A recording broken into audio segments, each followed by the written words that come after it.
a way of life. On TV Magazine tonight, we're looking at people who've given up regular jobs and high salaries to start a new way of life.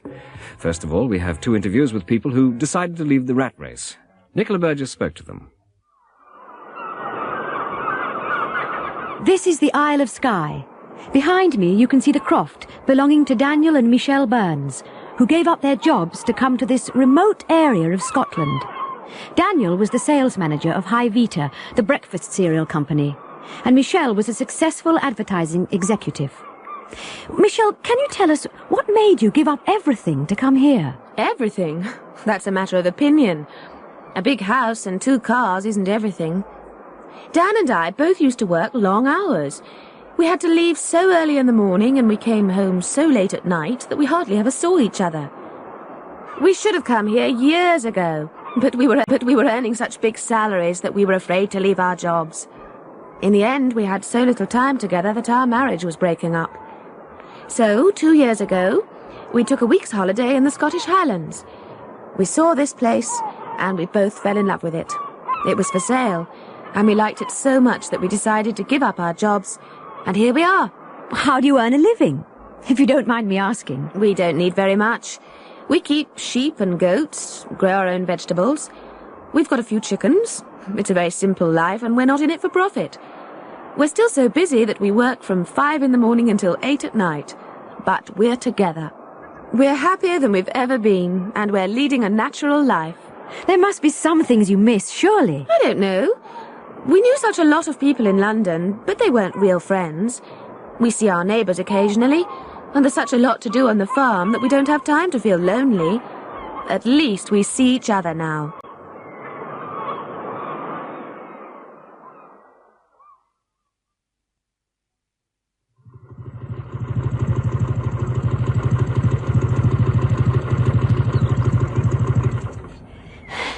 The motorbike I'm sitting on is a very special one. Special because it's been all the way around the world. It belongs to Luke Saunders, who has just returned to England after a 3-year motorcycle journey.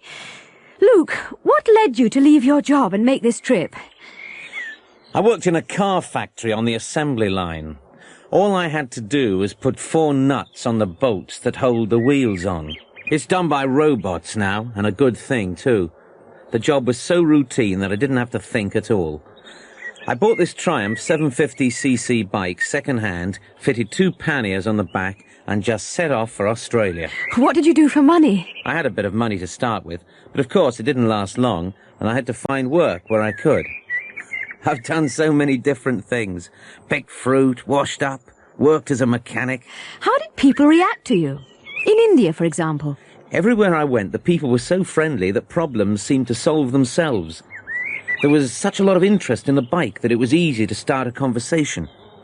You know, often you can communicate without really knowing the language. Did you ever feel like giving up, turning round and coming home? Only once, in Bangladesh. I became so ill with food poisoning that I had to go to hospital, but it didn't last long. You've had such an exciting time that you'll find it difficult to settle down, won't you? I'm not going to. Next week I'm off again, but this time I'm going in the opposite direction. Last of the airships. See you in about 3 years' time.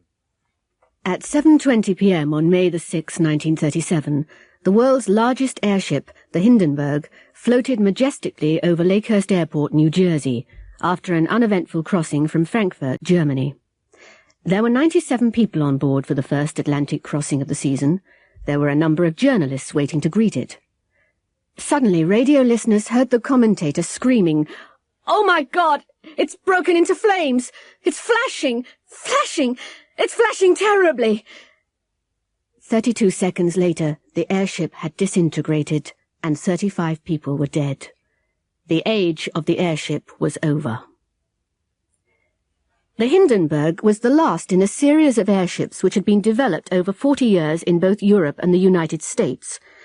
They were designed to carry passengers and cargo over long distances.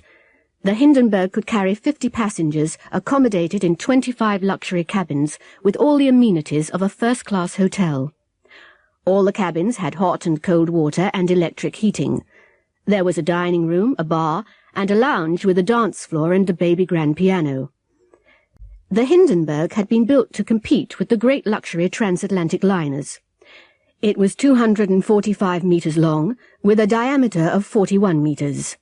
It could cruise at a speed of 125 kilometres per hour and was able to cross the Atlantic in less than half the time of a liner. By 1937, it had carried 1,000 passengers safely and had even transported circus animals and cars. Its sister ship, the Graf Zeppelin, had flown 1.5 million kilometres, and it had carried 13,100 passengers without incident. The Hindenburg was filled with hydrogen, which is a highly flammable gas, and every safety precaution had been taken to prevent accidents. It had a smoking room, which was pressurized in order to prevent gas from ever entering it.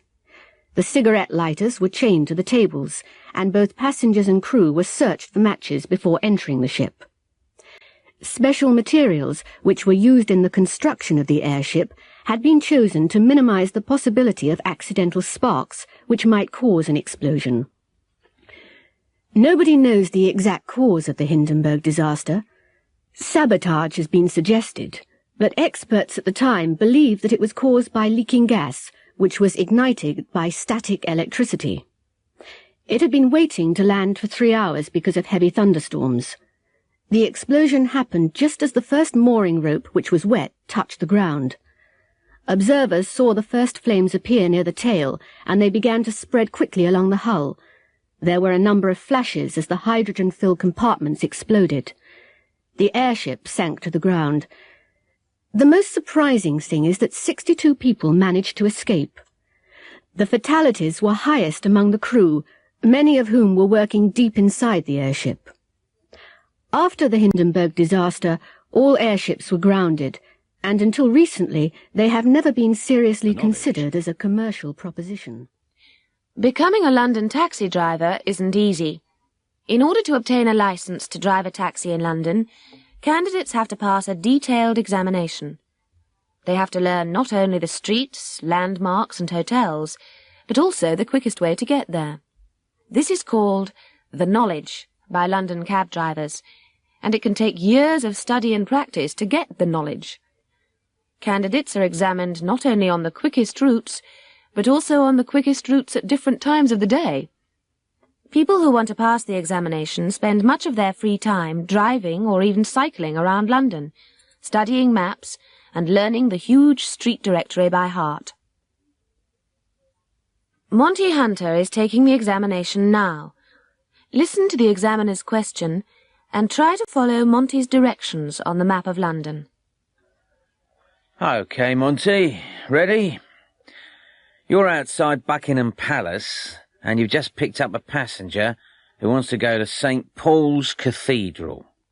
It isn't the rush hour. Use the most direct route. I go straight along the Mall, round the one-way system at Trafalgar Square, and turn into Northumberland Avenue. I turn left along the embankment and carry on as far as Blackfriars Bridge. Turn left into New Bridge Street, then right at Ludgate Circus and up Ludgate Hill to St. Paul's. Travelling on the London Underground, the Tube, presents few difficulties for visitors because of the clear, colour-coded maps. It's always useful to have plenty of spare change with you, because there are often long queues at the larger stations. If you have enough change, you can buy your ticket from a machine. You will find signs which list the stations in alphabetical order with the correct fares near the machines. There are automatic barriers which are operated by the tickets. You should keep the ticket because it's checked at the destination. Listen to these people talking about the underground map and follow their routes on the map.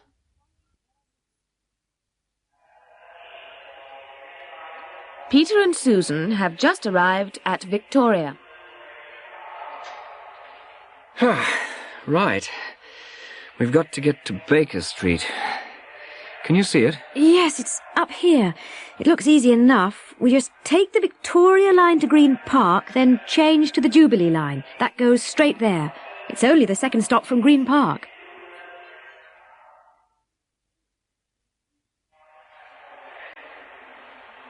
Laura is at the inquiry office at King's Cross. Oh, excuse me. How do I get to King's Road, Chelsea? I mean, which is the nearest tube station? You want Sloane Square? Take a look at this map. The best way is to take the Victoria line. That's this light blue one, as far as Victoria Station. Then you'll have to change. When you get to Victoria, follow the signs for the Circle and District lines. They're on the same platform. Then take the first eastbound train. It doesn't matter which one it is. Sloane Square's the next stop. Thank you very much indeed.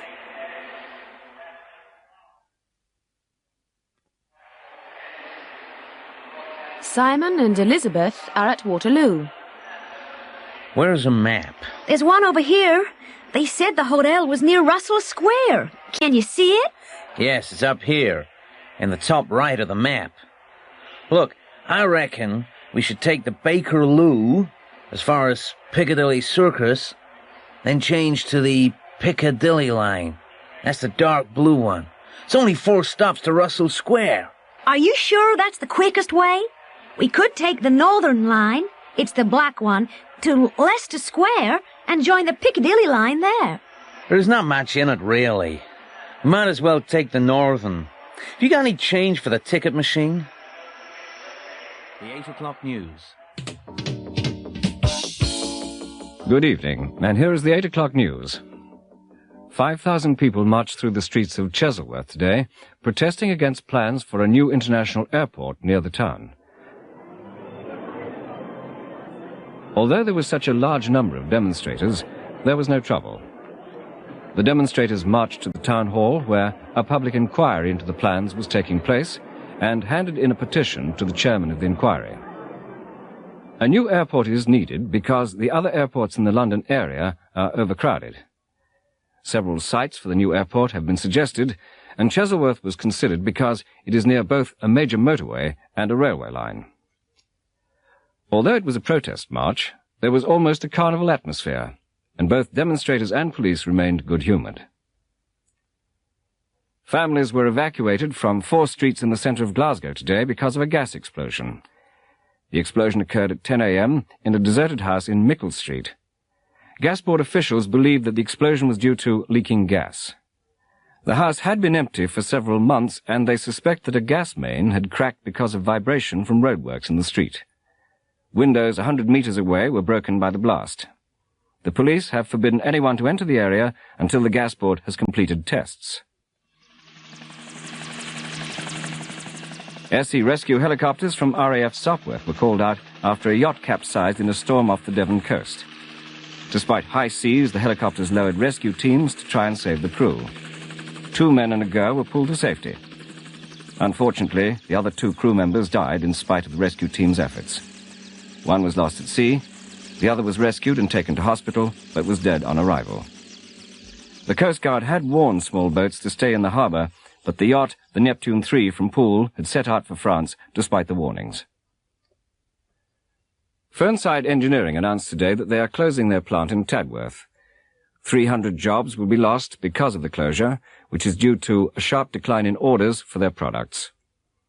There have been rumours for several weeks that the plant might be closed, and in spite of lengthy discussions between unions and management, closure became inevitable because of the cancellation of several major orders.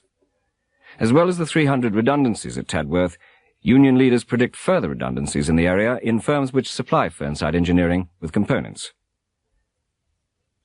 Reports are coming in of a 100 miles-per-hour car chase through the roads of Hampshire. Police disturbed a gang of men who were breaking into a chemist's in Linford. However, the men escaped in a stolen Jaguar saloon, and the police chased them through the New Forest at high speed. The Jaguar was forced off the road near Bransley. The men were armed with shotguns, but nevertheless police officers chased them across a field. Several shots were fired. Fortunately, however, no one was injured, and the men were taken into custody. Brighton Belle the 14th, a 4-year-old Dalmatian bitch, became the supreme champion dog at Crufts Dog Show in London. There were almost 10,000 dogs on show, worth around £8 million. There were 120 judges looking at 144 different breeds of dog. Brighton Bell the 14th is expected to earn up to £100,000 in breeding and advertising fees. And last day's sport. Eastfield United are through to the next round of the European Cup after an exciting match in Scotland. Dunroman Rangers scored twice in the first half, and although Eastfield were 2 down at half-time, they went on to win with a hat-trick by Trevor Franklin in the second half. Towards the end of the second half, Franklin was limping because of a knee injury, but nevertheless managed to score the winning goal 1 minute from time. The game was stopped twice because of fighting in the crowd, but in spite of the trouble and in spite of the appalling weather, both teams played well. Viewers will be able to see highlights of the match after the news. Every year, Continental Computers holds an annual dinner and dance, to which all employees and their husbands and wives are invited. It is the only time of the year when all the employees get together socially. Christopher Simpson is a young accounts clerk. He's speaking to Edward Wallace, the Chief Personnel Officer. Mr. Wallace, can I buy you a drink? Oh, that's very kind of you, Christopher. I'll have a scotch, a large one. Ice? No, just a splash of soda, please. Thank you. I wanted to ask you, what was happening about the job in Sheffield? It's being advertised next week. Are you interested? I might be. I really don't know what to do. I'm quite happy here, but it would be a promotion. Do you think I should apply? Why not? There's no harm in trying. I'll tell you what to do. Pop up and see me on Monday, and I'll tell you what I can about the job. Martin Webber is a computer programmer. He's at the dance with his wife, Melanie. Melanie, do you have to flirt with Philip every time we come to a dance? We were only dancing. There's no need to get jealous. I saw what he was doing. He was whispering to you. Oh, Martin, you don't know what you're talking about. He had to speak into my ear because of the music. How many drinks have you had? Oh, come on. That's got nothing to do with it. Do you want to hear what he said? I don't care what he said. He was asking me what he should buy for his wife's birthday. That's all. Jacqueline Dibben works in the marketing department. She's just met Fiona Johnson, who's in charge of advertising. Ah, Jackie. So, you're back from New York. Yes, Fiona. I've been doing market research there. I know. How did you get on? Well, what I saw in the States astonished me. Really. I think there'll be a lot of demand for our new 2CL home computer. That's very interesting. Yes. What I heard was very encouraging. We've got just what they're looking for. Sir Joseph Lennox is the managing director. He's just run into Alex Fielding, one of the union representatives. Oh, good evening, Mr. Fielding. Good evening, Sir Joseph. Did you get my message about the meeting on Monday? Yes, I did. But I'm still not absolutely sure what the meeting's about. Not bad news, I hope. No. Don't worry. It's good news, in fact. What we'd like to do is expand production of the new home computer. Either we'll have to increase overtime working or take on new staff. That sounds promising. What we'll need to know is exactly how much more work will be created. I'll give you all the facts and figures on Monday, but let's forget about all that now. We don't want to talk shop all night, do we? That's not what this evening's all about. Another drink? Please. Kelly is a secretary, and Teresa works in the data processing department. Hey, Teresa. Wasn't that Neil Pincher you were dancing with? Yes. Do you know what he asked me? No. He invited me out for dinner. You're not going, are you? No fear. I've heard all about him. I wouldn't go out with him if he was the last man on earth. So what did you say? What I wanted to say was, go to hell. But I just told him I was busy.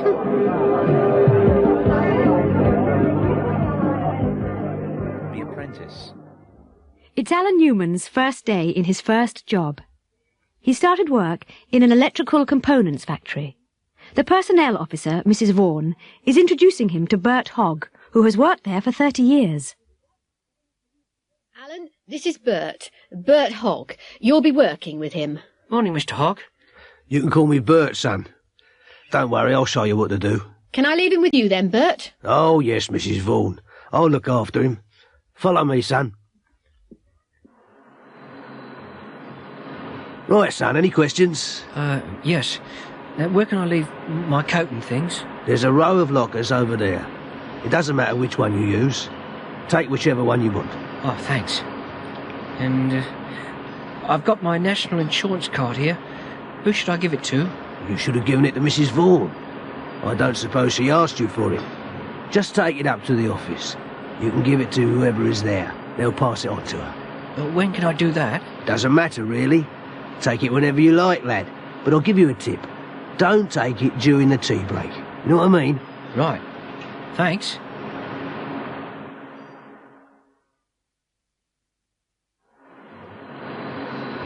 Oh, another thing.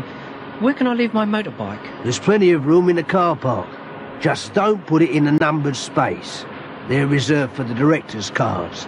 But apart from that, you can leave it wherever there's room. Come on, I'll show you where you'll be working. This is our bench. Just watch me and do whatever I tell you. Okay? Okay. First of all, you can clean these tools. There's a bottle of white spirit on the shelf. All right. Is there any special way of doing it? Eh? Special way? No, son, no. Clean them however you want. There's no special way.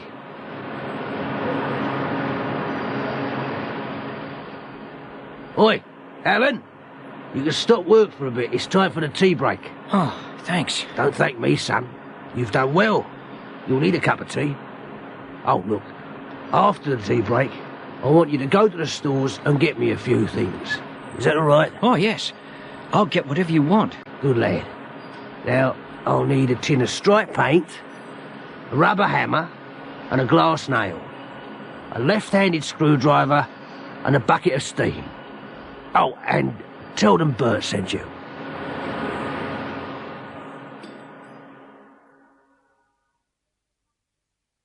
Morning. Morning.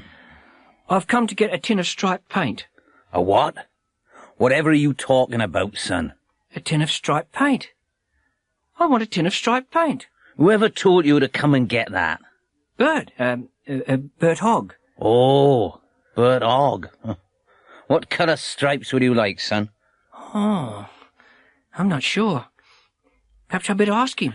I suppose he asked you to get a right-handed screwdriver as well. No, he wants a left-handed one. Just stop and think for a minute, lad. Going to the doctor's. Just stop and think. Good morning, Doctor. Hello, Mr. Williams. Take a seat. What seems to be the trouble? I'm not sure, Doctor, but I haven't been feeling too well. I think I must have a touch of flu. There's a lot of it going round at the moment. What are the symptoms?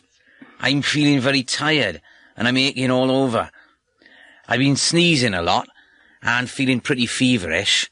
Hot and cold all the time. Oh, and I've got a sore throat. Any vomiting?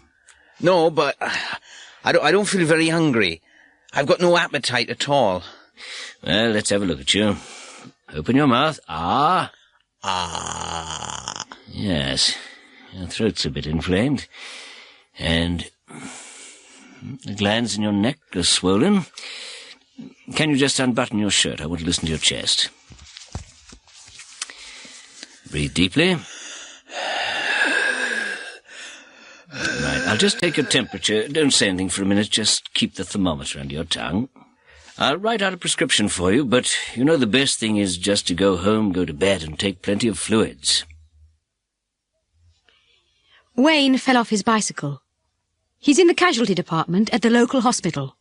Dr. Singh is examining him. Hello.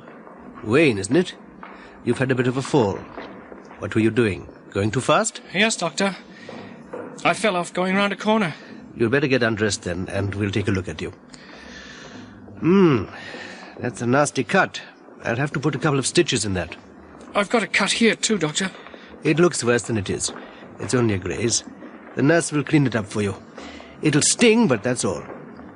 Now, does it hurt anywhere else? I've got a pain in my arm. It's very sore and it feels stiff. Well, there's nothing broken, but you bruised your shoulder. It'll be sore for a few days. Now, did you bang your head at all? Yes, I did. I fell onto the bike, but it doesn't hurt now. Did you feel dizzy? No, not at all. Look up there. I'm just going to shine this light in your eye.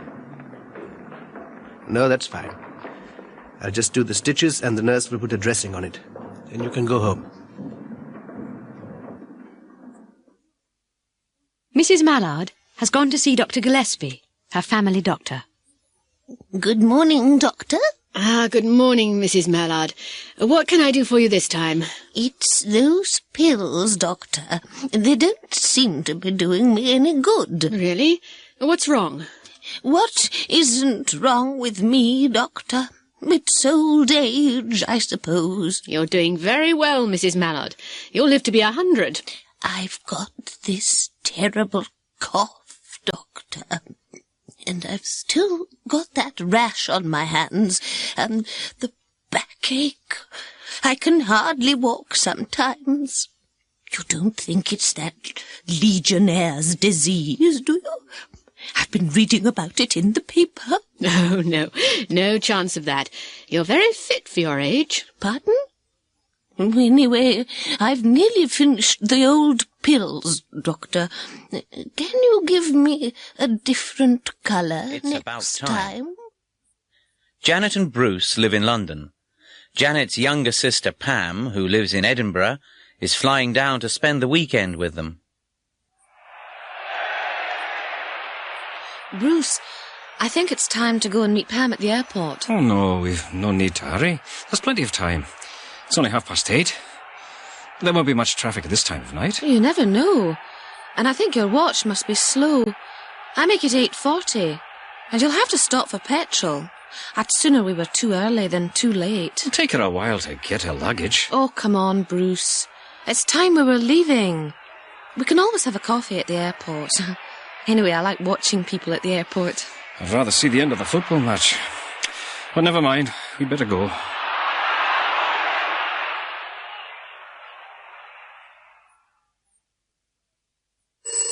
Janet, hold on a minute. There's the phone. You haven't got time to answer it now. Ignore it. No, I'd better see who it is. It might be important. Bruce McGregor speaking. Oh, Pam! We were just on our way to fetch you. Oh, no. Hold on. I'll get Janet. Pam, where are you? I'm still in Edinburgh. The flight's been delayed. You caught us just in time. We were about to leave for the airport. I know. Bruce said so. I'm glad I phoned. You'd have had a long wait otherwise. When would he be leaving, do you think?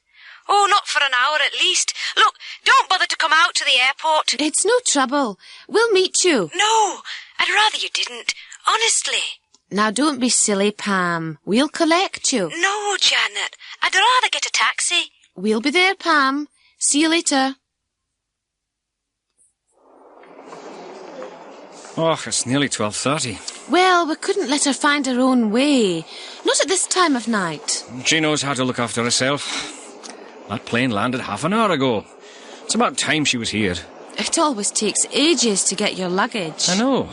It's about time they did something about it. Last time it took me longer than the flight. Oh, Bruce! There she is. About time, too. Pam! Pam, over here!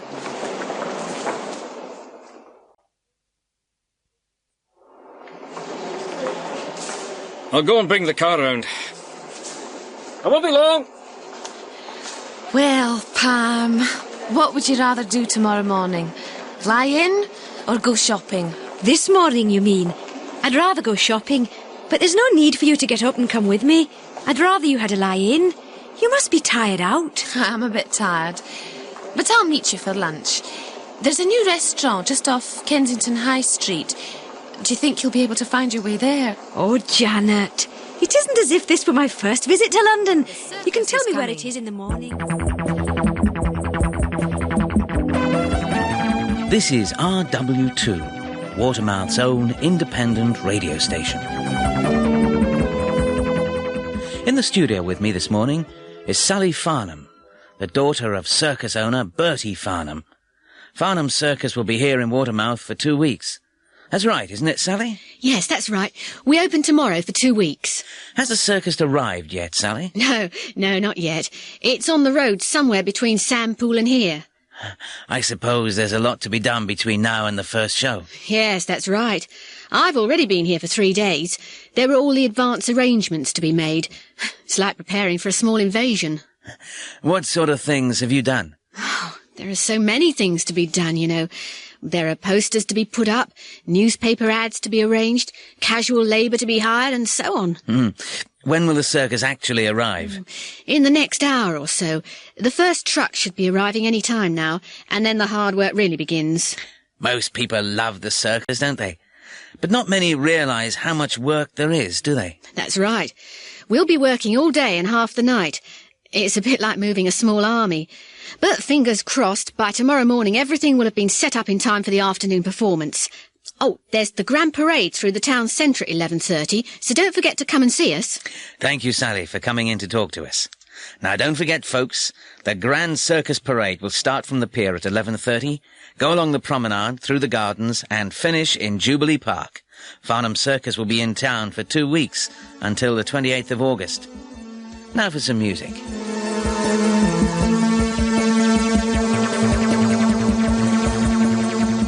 Getting things done. Tim, that bathroom tap's still dripping. It's getting on my nerves. I thought you said you were going to fix it. Oh, yes. The washer needs replacing. Why don't you replace it then? It's not as easy as that. I'll try and do it next week. But you said that last week. I know. I think you'd better phone for a plumber and get it done. I'm not really quite sure how to do it. Adrian and Susanna are going on a touring holiday of France next week. They're taking their own car. Adrian always gives Susanna a lift to work. He's dropping her off outside her office. Oh, Susanna, I won't be able to pick you up from work tonight. I'm having the car serviced. I thought we'd better have it done before we go. Oh, that's all right. When are you collecting it? Not till 5:45. Why? Well, I want to have my hair done before the holiday. I'll try and make an appointment to get it done after work. Then you can pick me up from the hairdresser's. OK. Can you ring me at work and let me know what time? Right. I'll call you later. Bye.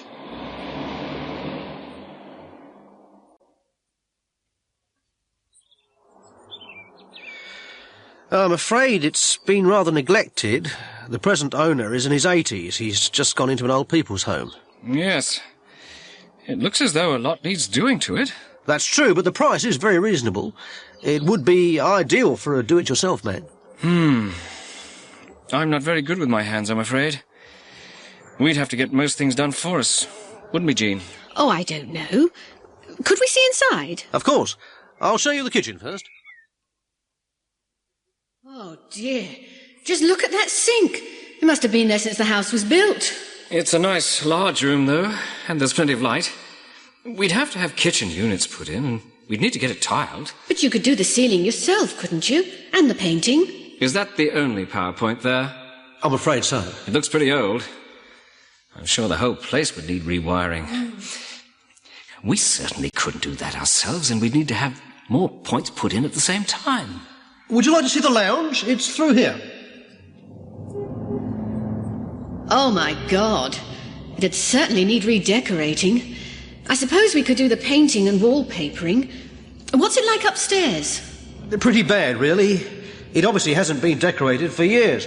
And as I told you on the phone, it hasn't got a bathroom. But you could have the small bedroom converted into a bathroom and get a grant towards the cost. All the other houses in the street have had that done. What about the toilet? I'm afraid that's outside, but you could get one put in the new bathroom. And, of course, you get a grant for that as well. Is there anything else that needs doing? Well, you'd probably have to get the roof repaired pretty soon. The sooner the better, if you ask me. It looks as though water's been coming in over there.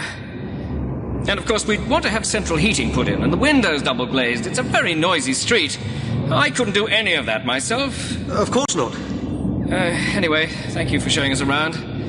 But really, I think the best thing would be to knock it down and start all over again. Don't forget to fasten your seatbelts. Please do not leave your seat while the warning light is on. May we remind passengers to read the emergency procedures. Please do not smoke in the aisles or in the toilets. Would you like to see the flight deck? I'm busy now, but I'll bring you a drink in a minute. I'm afraid I can't give you another drink, sir. Here's the headset. Let me help you. Please keep your belts fastened. We're going through turbulence. Remove your shoes and proceed at once to the emergency exits.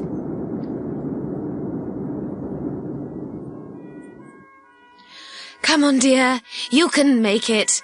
Just slide down the chute. I'll have to push you. Messages. Amanda Hayward is a secretary at Standard Security Systems. Her boss, Peter Dawson, was away on business on Monday. She took several messages for him. Listen to the conversations and look at the notes. 9 o'clock. Mr. Dawson's office? Oh, it's Jenny. Can you give Mr. Dawson a message? I won't be until Friday. I've got flu. I saw the doctor this morning. OK, Jenny. I'll pass the message on. I hope you feel better soon. 9:40. Mr. Dawson's office. Can I help you? May I speak to Mr. Dawson, please? I'm afraid he's away on business. He'll be back tomorrow. Can I take a message? Please, it's Tom Watkins here. Look, I can't make the meeting on Tuesday afternoon. Something important's come up. I'll ring Peter on Wednesday. 11:30. Hello, Godfrey. What can I do for you? Mr. Dawson isn't here, is he? No, not till tomorrow. Ah, it's just that I want Friday off. You see, my grandmother died yesterday. I'll have to go to the funeral. Oh, I am sorry. How old was she? 92. 12:15. Mr. Dawson's office. Can you put me through to Mr. Dawson? I'm afraid he isn't here today. Would you like to leave a message? Oh, right. Wadley's garage, yeah? It's about his new car. It isn't ready yet. There's a strike at the factory today. 2:10. Good afternoon. Mr. Dawson's office. Good afternoon. This is Juliet Dobson from Western Video Systems. Mr. Dawson's at the trade fair in Lyon, isn't he? Yes, that's right. He should be here tomorrow. Well, can you give him this message first thing in the morning? I'm afraid we must cancel our last order. The customers have changed their minds again. 3:20. Good afternoon. Mr. Dawson's office. Hello, this is Miguel Gonzalez speaking. Is Peter there? No, I'm afraid he's away on business today. Can I pass on a message, Senor Gonzalez? Yes, I may be in London from the 21st to the 25th. I want to see Peter then if possible.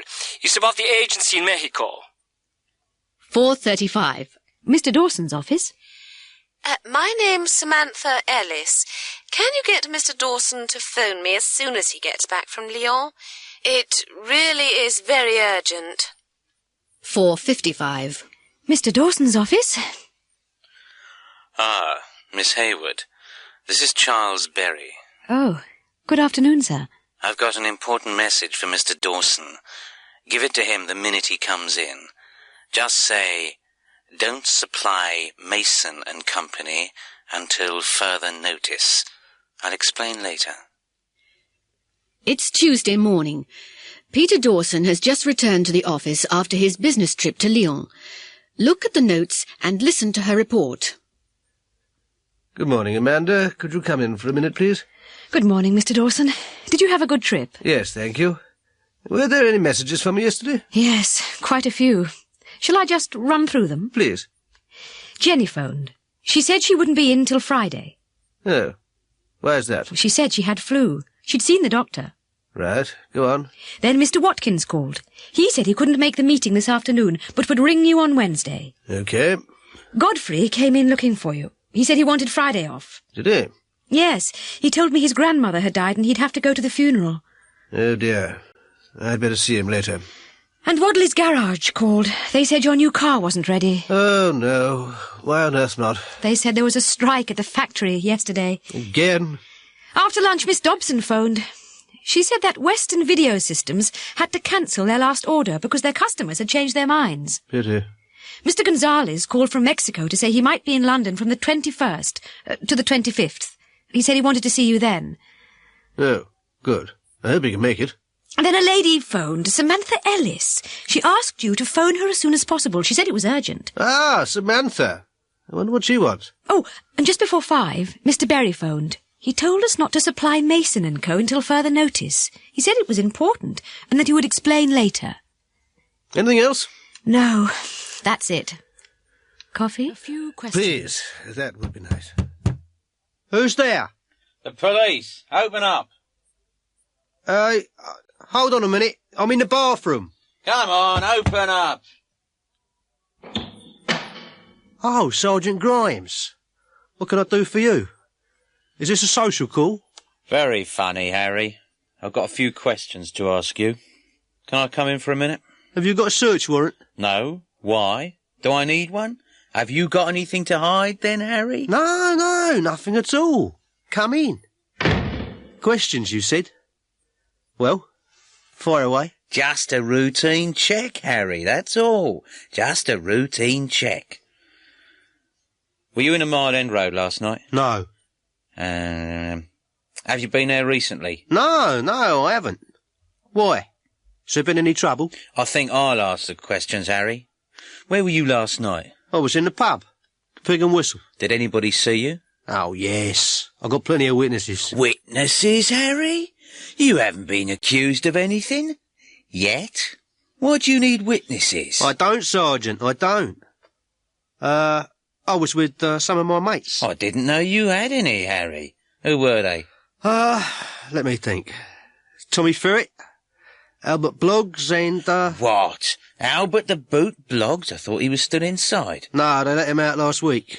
He got 2 years remission for good behaviour. Oh, yes, Sid Parker was there too. What time did you get there? And what time did you leave? I suppose I got there about 7 and left at closing time. Did you come straight home? Yeah. How did you get here? Did you drive? Oh, no. I'd had a few drinks. I'd never drive under the influence of alcohol, Mr. Grimes. You know me. Think before you drink, before you drive. That's what I always say. Very good, Harry. Very good. By the way, is that your car outside, the Red Granada? That's right. I've got all the papers. I can prove it's mine. Nice car. Especially as you're out of work. Oh, yeah. Well, my grandmother died. Left me some money. I see. Don't mind my asking, do you? Not at all. I mean, it's your job, isn't it? Well, how did you get that dent in the front wing, then? Oh, it happened in a car park. I wasn't there. Someone must have run into it. Fair enough, Harry. Well, I'll be seeing you. That's all for now.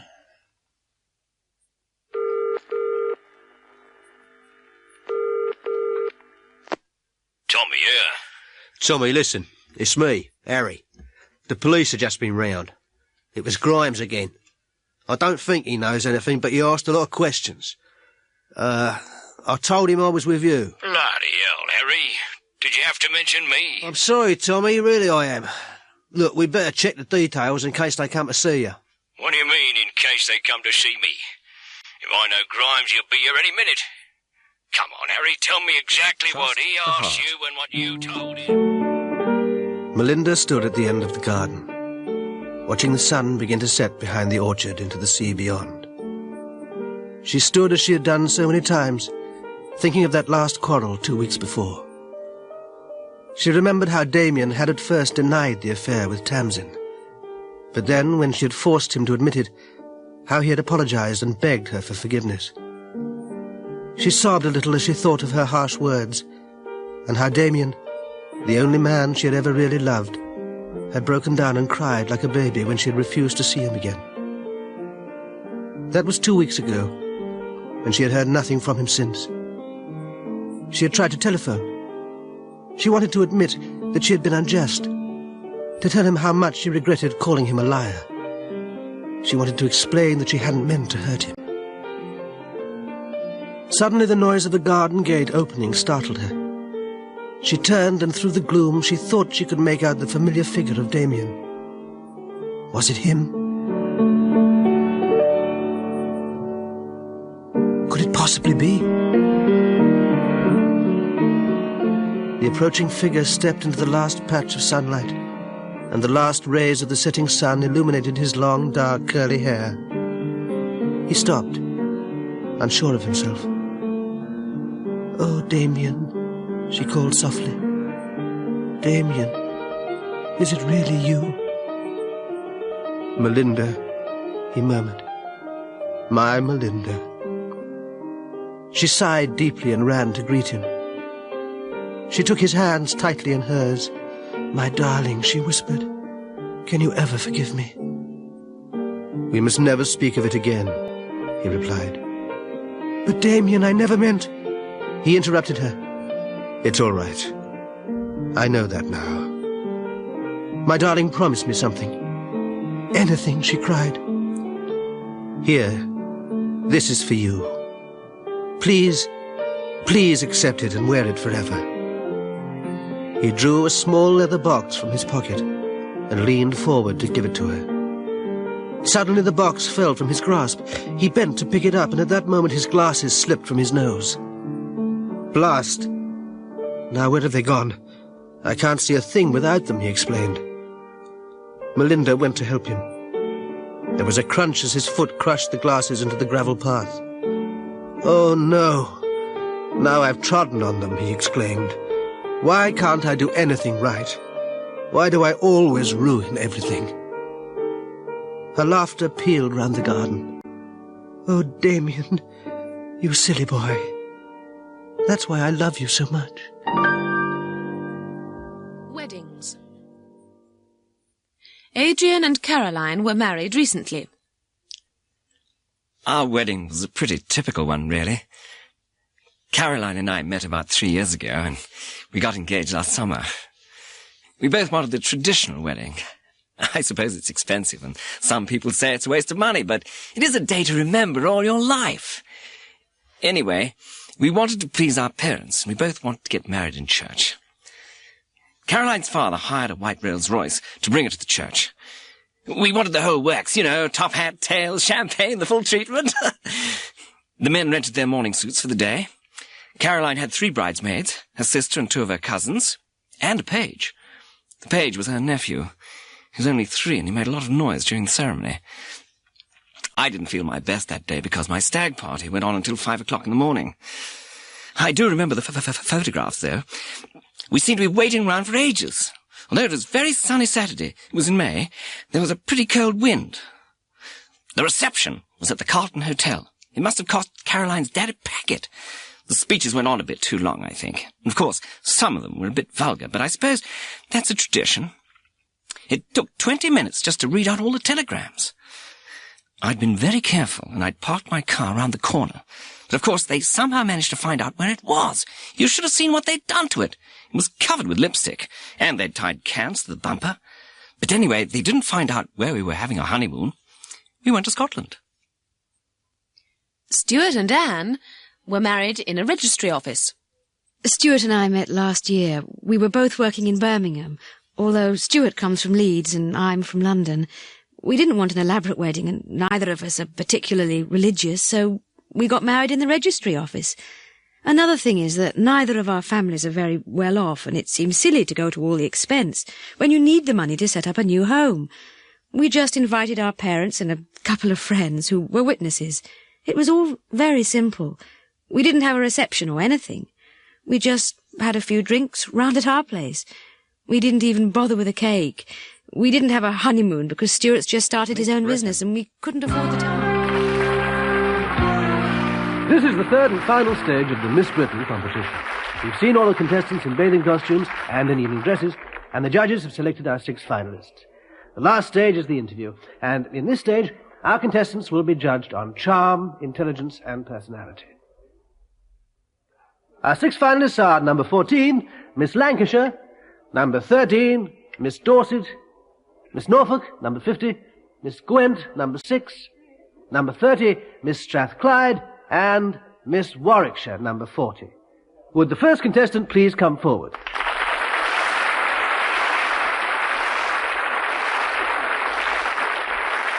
This is 17-year-old Grace Field from Lancashire.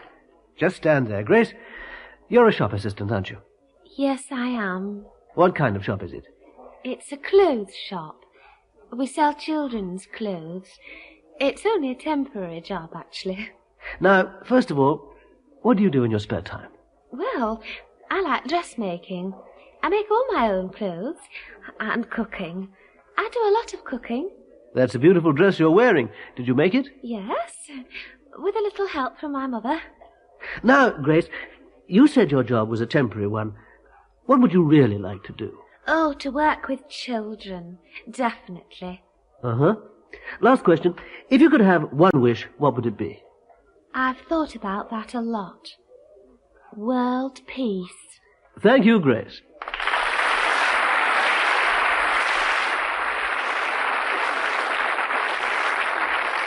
Our next contestant is a beauty consultant from Dorset, Victoria Hardy. Victoria's 25. Hello, Victoria. Good evening, Terry. It's lovely to meet you. Thank you. Have you got any great ambitions, Victoria? Yes, I'd like to sail across the Atlantic. The Atlantic? Alone? No. Have you any experience of sailing? Yes, I go sailing every weekend. Is that your only hobby? It's my favourite one, but I like horse riding too. Good. What about one wish? I'd wish for a long life. Very nice. Thank you very much, Victoria.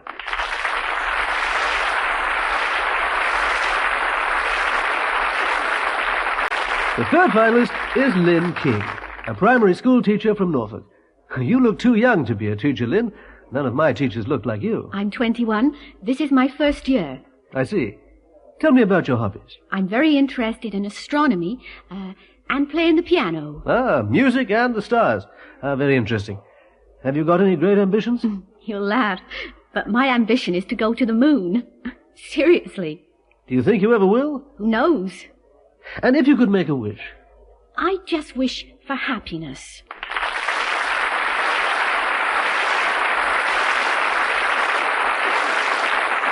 Next we have Myfanwy Lloyd, a 19-year-old brunette from Gwent in Wales. What do you do, Myfanwy? No, Myfanwy. We pronounce it Myfanwy. I'm still at university. What are you studying? Drama. It's also my hobby. Any other hobbies, Myfanwy? Well, I'm a black belt in judo. Oh, dear. I'd better pronounce your name correctly, hadn't I? It's all right. What do you hope to do when you leave university? To be an actress. I'm sure you'll be successful. Would you like to make a wish? Yes. I'd wish for health. I think it's the most important thing in life.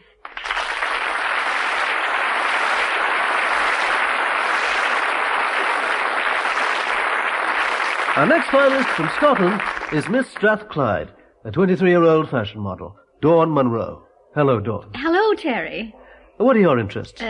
Dancing and photographic work. So you're a keen amateur photographer? No. I'm more interested in modeling. I see. What about your ambitions? I'd like to become Miss World. Really? You are ambitious, aren't you? And your wish? I've always wanted one thing, fame. I'd like to see my face on magazine covers. Well, it's certainly pretty enough. Thank you, Dawn.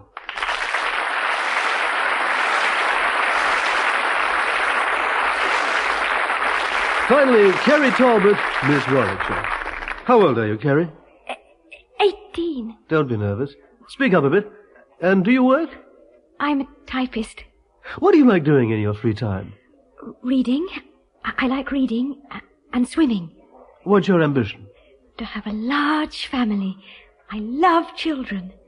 And if you had one wish, what would you ask for?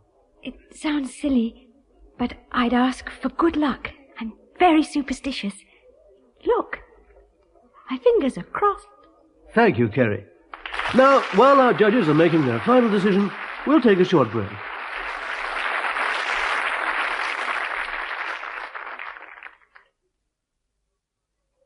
Now, here to announce the results of our contest is Mr. Derek Chorley, the chairman of EBC. Mr. Chorley.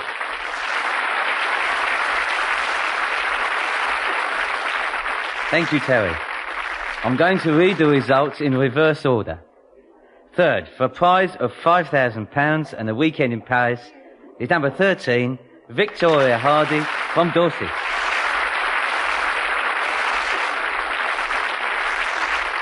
Second, for the prize of £10,000 and a holiday in Spain, is number 6, Myfanwy Lloyd. And now, Miss Whitton, with a holiday in California and £20,000, yes, £20,000 is number 30, Dawn Munro from Strathclyde.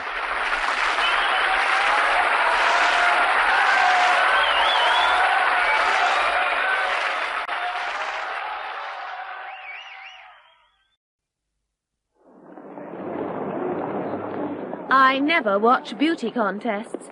They're like a cattle market. I think they insult the intelligence of women. No woman with any self-respect would ever enter a competition like this. I find them totally degrading. I certainly don't take them seriously. They're harmless fun, really. I mean, you see prettier girls every day in shops and offices, but people earn a living from their intelligence or from their abilities. Why shouldn't they make money from their appearance? I occasionally watch them, but I don't think I'd like them if I were a woman. After all, a lot of girls would look just as good with the makeup, clothes and lights.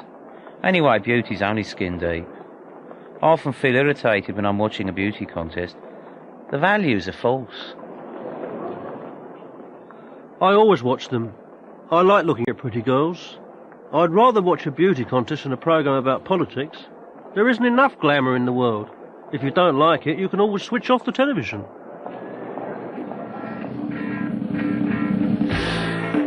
Operation Impossible. Now, 006, I want you to look at these pictures carefully. This could be the most important mission of your life. At last, we've got the chance to break the biggest crime syndicate in the world. Smash. Look at the man in the middle. He's the one we've been after for years. Who is he? We think he's the one that controls Smash. He's certainly the one that ordered the murder of 003, the one that planned the hijacking of the jumbo jet full of world leaders, and he organizes the biggest drug smuggling operation in the world. Do we know his name? We know some of them. Otto Krugerrand. That's the name he uses in legitimate business. Dr. Nader. That's the name he was using in Vienna last year. John Smith. That's the signature he left in a hotel register in Bangkok. Who's the gorilla standing behind him? Slow Job. He's the bodyguard who travels everywhere with Krugerrand. And the only person he trusts. He's an expert assassin. He's the one who fed 004 to the crocodiles. How charming. What about the woman? Don't you recognize her? No, I've never seen her before. You would have recognized her if she hadn't had plastic surgery and dyed her hair. Think back to Beirut. Not Heidi Schwartz. She's the one who arranged the pipeline explosion and then vanished into thin air. She's also Krugerrand's wife, and the only pilot he allows to fly his private plane. Who's the little guy wearing thick glasses? That's Professor Beratsky, the mad scientist who defected from Moldania. He's an expert on laser technology, and the first man who's been able to perfect a space laser weapon. Krugerrand is planning to build a private space rocket which could put a satellite into orbit. Do you understand the importance of this, 006? If they got a laser weapon into space, they could hold the world a ransom. That's something which must not happen, 006. Take a look at this picture, 006.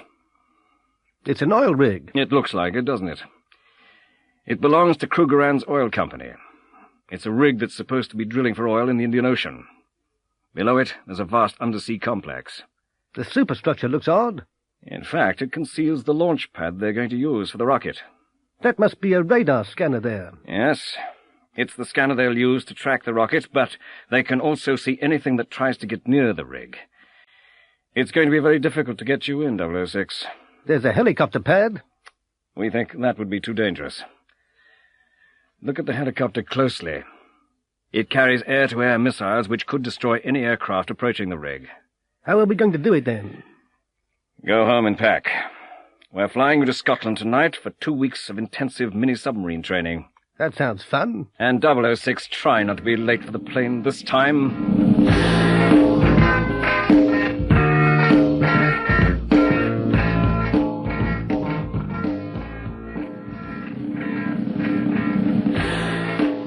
Operation accomplished. When 006 reached the rig, he climbed up one of the towers. He was looking for someone whose uniform he could steal, but the rig seemed deserted. He went into an empty cabin. As he was looking for a change of clothes, the guard whose cabin he was searching came in. He was surprised to see 006 in his black frogman suit, and 006 had no difficulty in silencing him with one blow to the neck. Fortunately, the guard was about the same size as 006, and the uniform fitted perfectly. There was a pass in the pocket. The pass operated the lift which went down to the undersea complex. 006 woke up with his hands tied behind his back. His head was throbbing. He was not alone. In the room were Krugerrand, Slowjob, Heidi, and the guard whose clothes he was wearing. And a beautiful girl, whose hands were also tied, was lying beside him. 006 recognized her instantly. She was Pip Kingsley, an American agent he'd met in Washington. 006 looked at his watch. The explosive device he'd put on the rig was timed to explode in 45 minutes. Krugerrand noticed that 006 was awake. "Welcome, Commander Fleming. We've been expecting you," he said, smiling. "Unfortunately, we haven't got time to show you around. Blast-off is in 40 minutes. Slowjob will take you to feed the sharks. They must be very hungry by now." "I'm delighted to meet you, Krugerrand. I've been looking forward to it. Thank you for your invitation. I've always been interested in big fish. See you later." "I don't think so, Commander. This will be your last mission. Slowjob, take Commander Fleming and Miss Kingsley to the aquarium." Slowjob escorted them to Krugerrand's private apartment. One wall was made of thick glass, and behind it 006 could see the dark shapes of the sharks cruising around. Slowjob pushed them up a spiral staircase to a platform above the shark tank. "Ladies first," 006 said politely. No, after you," replied Miss Kingsley with a smile on her face. "You wouldn't refuse us a last cigarette, would you, Slowjob?" 006 asked. "I don't smoke," Slowjob grinned, "and you should give up smoking. It's bad for your health." "Now come on, Slowjob. There are some cigarettes and a lighter in my pocket." 006 indicated his jacket pocket. "Okay, but don't try anything." Slowjob reached into 006's pocket and took out the cigarettes and lighter. He was careful to keep his gun trained on 006 all the time. He took a cigarette out of the packet and pushed it into 006's mouth. He pressed the lighter with his thumb. The sudden force of the flame took him by surprise. At that moment, 006 kicked him in the stomach. He fell backwards and disappeared into the tank. Within seconds, all that remained of him was a red pool of blood on the surface. The lighter had dropped to the floor and was still burning, and 006 was able to burn through the ropes which held his hands. He quickly released Miss Kingsley. He glanced at his watch. "We haven't got much time," he said. "Can you fly a helicopter?" "I can fly anything if I have to," she replied calmly. "Good. Go and get the engine started and be ready to go. If I'm not there in exactly 10 minutes, go without me." 006 ran back to the control room and walked calmly in. "Good evening, gentlemen," he said. Krugerrand turned, and he was moving his hand towards his pocket when a jet of flame from 006's lighter threw him back across the room. 006 pointed the lighter at Baratsky and Heidi while he pulled every switch on the control panel until it exploded and burst into flames. 006 ran quickly to the lift, but it was on fire. He had 5 minutes left, and he started to climb the ladder in the lift shaft. He was halfway up when he felt a hand grabbing at his ankles. It was Krugerrand. 006 gripped the ladder tightly, turned, and kicked Krugerrand hard in the face. He fell back, screaming, into the flames below. The helicopter was already in the air, hovering about a meter above the pad. 006 leapt onto a wheel, shouting, "Take it up! Take it up!" The helicopter soared into the sky. A few seconds later, there was a massive explosion as the rig went up. 006 managed to climb into the helicopter cabin. He sat back, reached into his pocket, and took out his cigarettes. He put one in his mouth. "Oh, blast," he said. "I seem to have forgotten my lighter. You haven't got a light, have you?"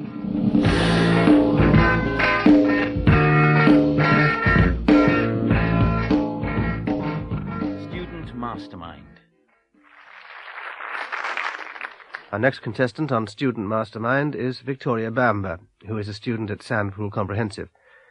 I'll just remind you of the rules, Miss Bamber. You have 2 minutes in which to answer as many questions as possible. If you do not know the answer, you should say pass. I shall then go on to the next question. If you answer incorrectly, I shall then give the correct answer. You will get 1 point for each correct answer. If 2 contestants have the same number of points at the end, the one who has the fewest number of passes will be the winner. Are you ready? Yes. Can you name the President of the United States whose early career was in Hollywood? Reagan. Ronald Reagan. Correct. What is an instrument which shows the direction of north? A compass? Correct. Can you tell me the name of the sea where eels go to breed and die? Pass. Name the person who became the first woman Prime Minister of Britain. Margaret Thatcher. I'll accept that. What is the date when the United States celebrates its independence? The 4th of July. Correct.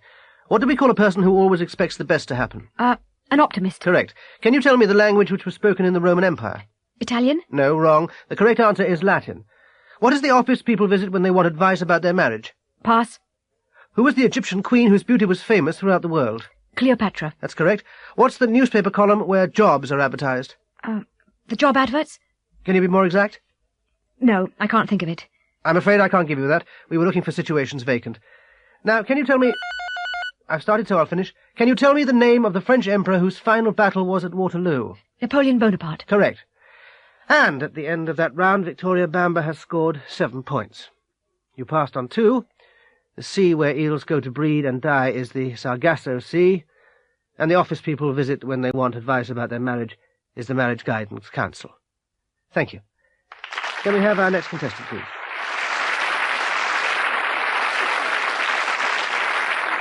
Describing things.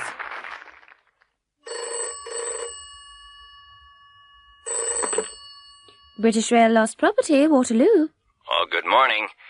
I left my briefcase on the train this morning. I wondered if it had been handed in. Which train, sir? Sorry, the 747 from Bournemouth. Can you describe the briefcase, sir? Yes. It's sort of, well, an average-size, rectangular, black leather briefcase with brass locks. We've got rather a lot like that, sir. Did it have your name on it? No, not my name. But it's got the initials JR near the handle. Hang on then, sir. I'll just go and have a look.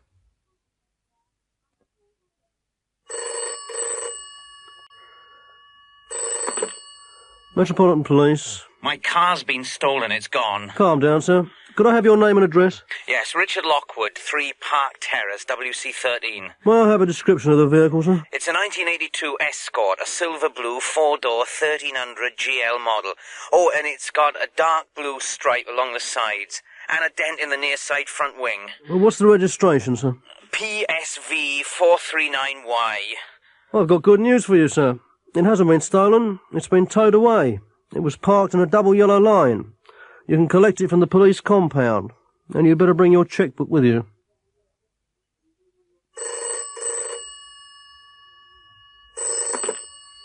Rebecca Truman speaking. Ah, Mrs. Truman. This is Fox and Connor, the estate agents. I think we've found a house that you may be interested in. Could you tell me something about it? It's in Red Hill, near the station, as you requested. It's a rather attractive 4-bedroom 1930s red brick property. It's in very good decorative order with a fitted kitchen. And the garden? There's a large, mature garden. Would you like to view it? Yes. I think it's worth a look. Could you put the details in the... Donna. Well, she's quite a lively, talkative person in her late teens. She's fairly tall, with a good figure. She's got a heart-shaped face with a small sort of turned-up nose. It's very attractive, really. She's got long, black, wavy hair and blue eyes with very long eyelashes. Her complexion is... well, she's olive-skinned. Her lips are very full, and she's got dimples. Dimples in her cheeks. Colin, he's a very big guy, you know, well built with very broad shoulders. Not fat, really. Really, just well built. He's in his early 30s. He's got a long face with thin lips. Oh, and a small scar on his chin. He's got very short, fair hair, but with long sideburns and a moustache. Eyes? I haven't really noticed the colour. He wears glasses. He's got thick eyebrows and a kind of a long, straight nose. He's fairly reserved, thoughtful, sometimes even moody. Janet? She's sophisticated. Well-dressed, expensive hairstyle and so on. I'd say she was in her late 30s or early 40s, but she looks younger. She's about average height and very slim. Her hair's very blonde, dyed, I think, but I'm not sure about that. It's always very neat, not long. She's got pale grey eyes with thin eyebrows. Her face is always sunburned and very well made up. It's an attractive face. Not really beautiful, but very attractive, you know what I mean.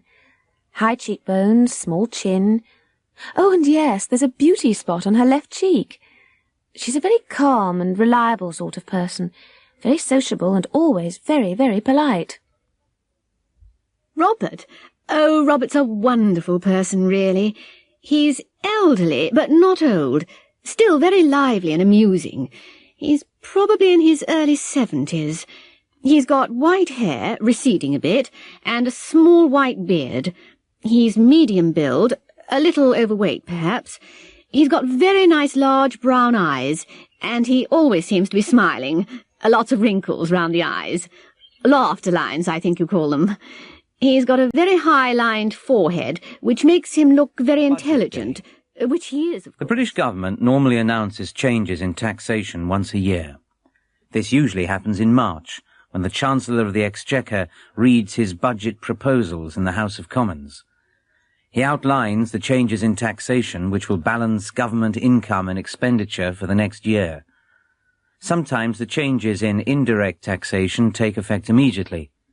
Many people try to beat the budget by guessing which articles will increase in price and buying them before the Chancellor makes his announcement. Hello, darling. You're late. Yes, I went to the garage to get some petrol. But that only takes 5 minutes, doesn't it? Not today. There was a queue halfway down the road. Really? Why? There isn't another oil crisis, is there? No, they were all filling their tanks to beat the budget. Everybody expects a big increase in tax on petrol. I bought 10 gallons. Says in the paper that they might increase taxes on electrical goods. Perhaps we should buy that new fridge-freezer we were looking at. What do you think? Yes, we need one anyway. Can you get to the shop at lunchtime? I'm afraid not. Look, we know how much it is. Why don't you write a cheque and send Stuart to buy it? All right, if you're sure we can afford it. It was an Electrolux 1241, wasn't it? Send him to get it at the showroom in Highfield Road. They had it on special offer. Stuart, switch on the television, will you? I want to hear the news about the budget. Right, Mum. And here are the major points about today's budget again. In order to raise £60 million, the government proposes to increase the duty on tobacco. This will mean an increase of 15p on a packet of cigarettes, which should please anti-smoking campaigners.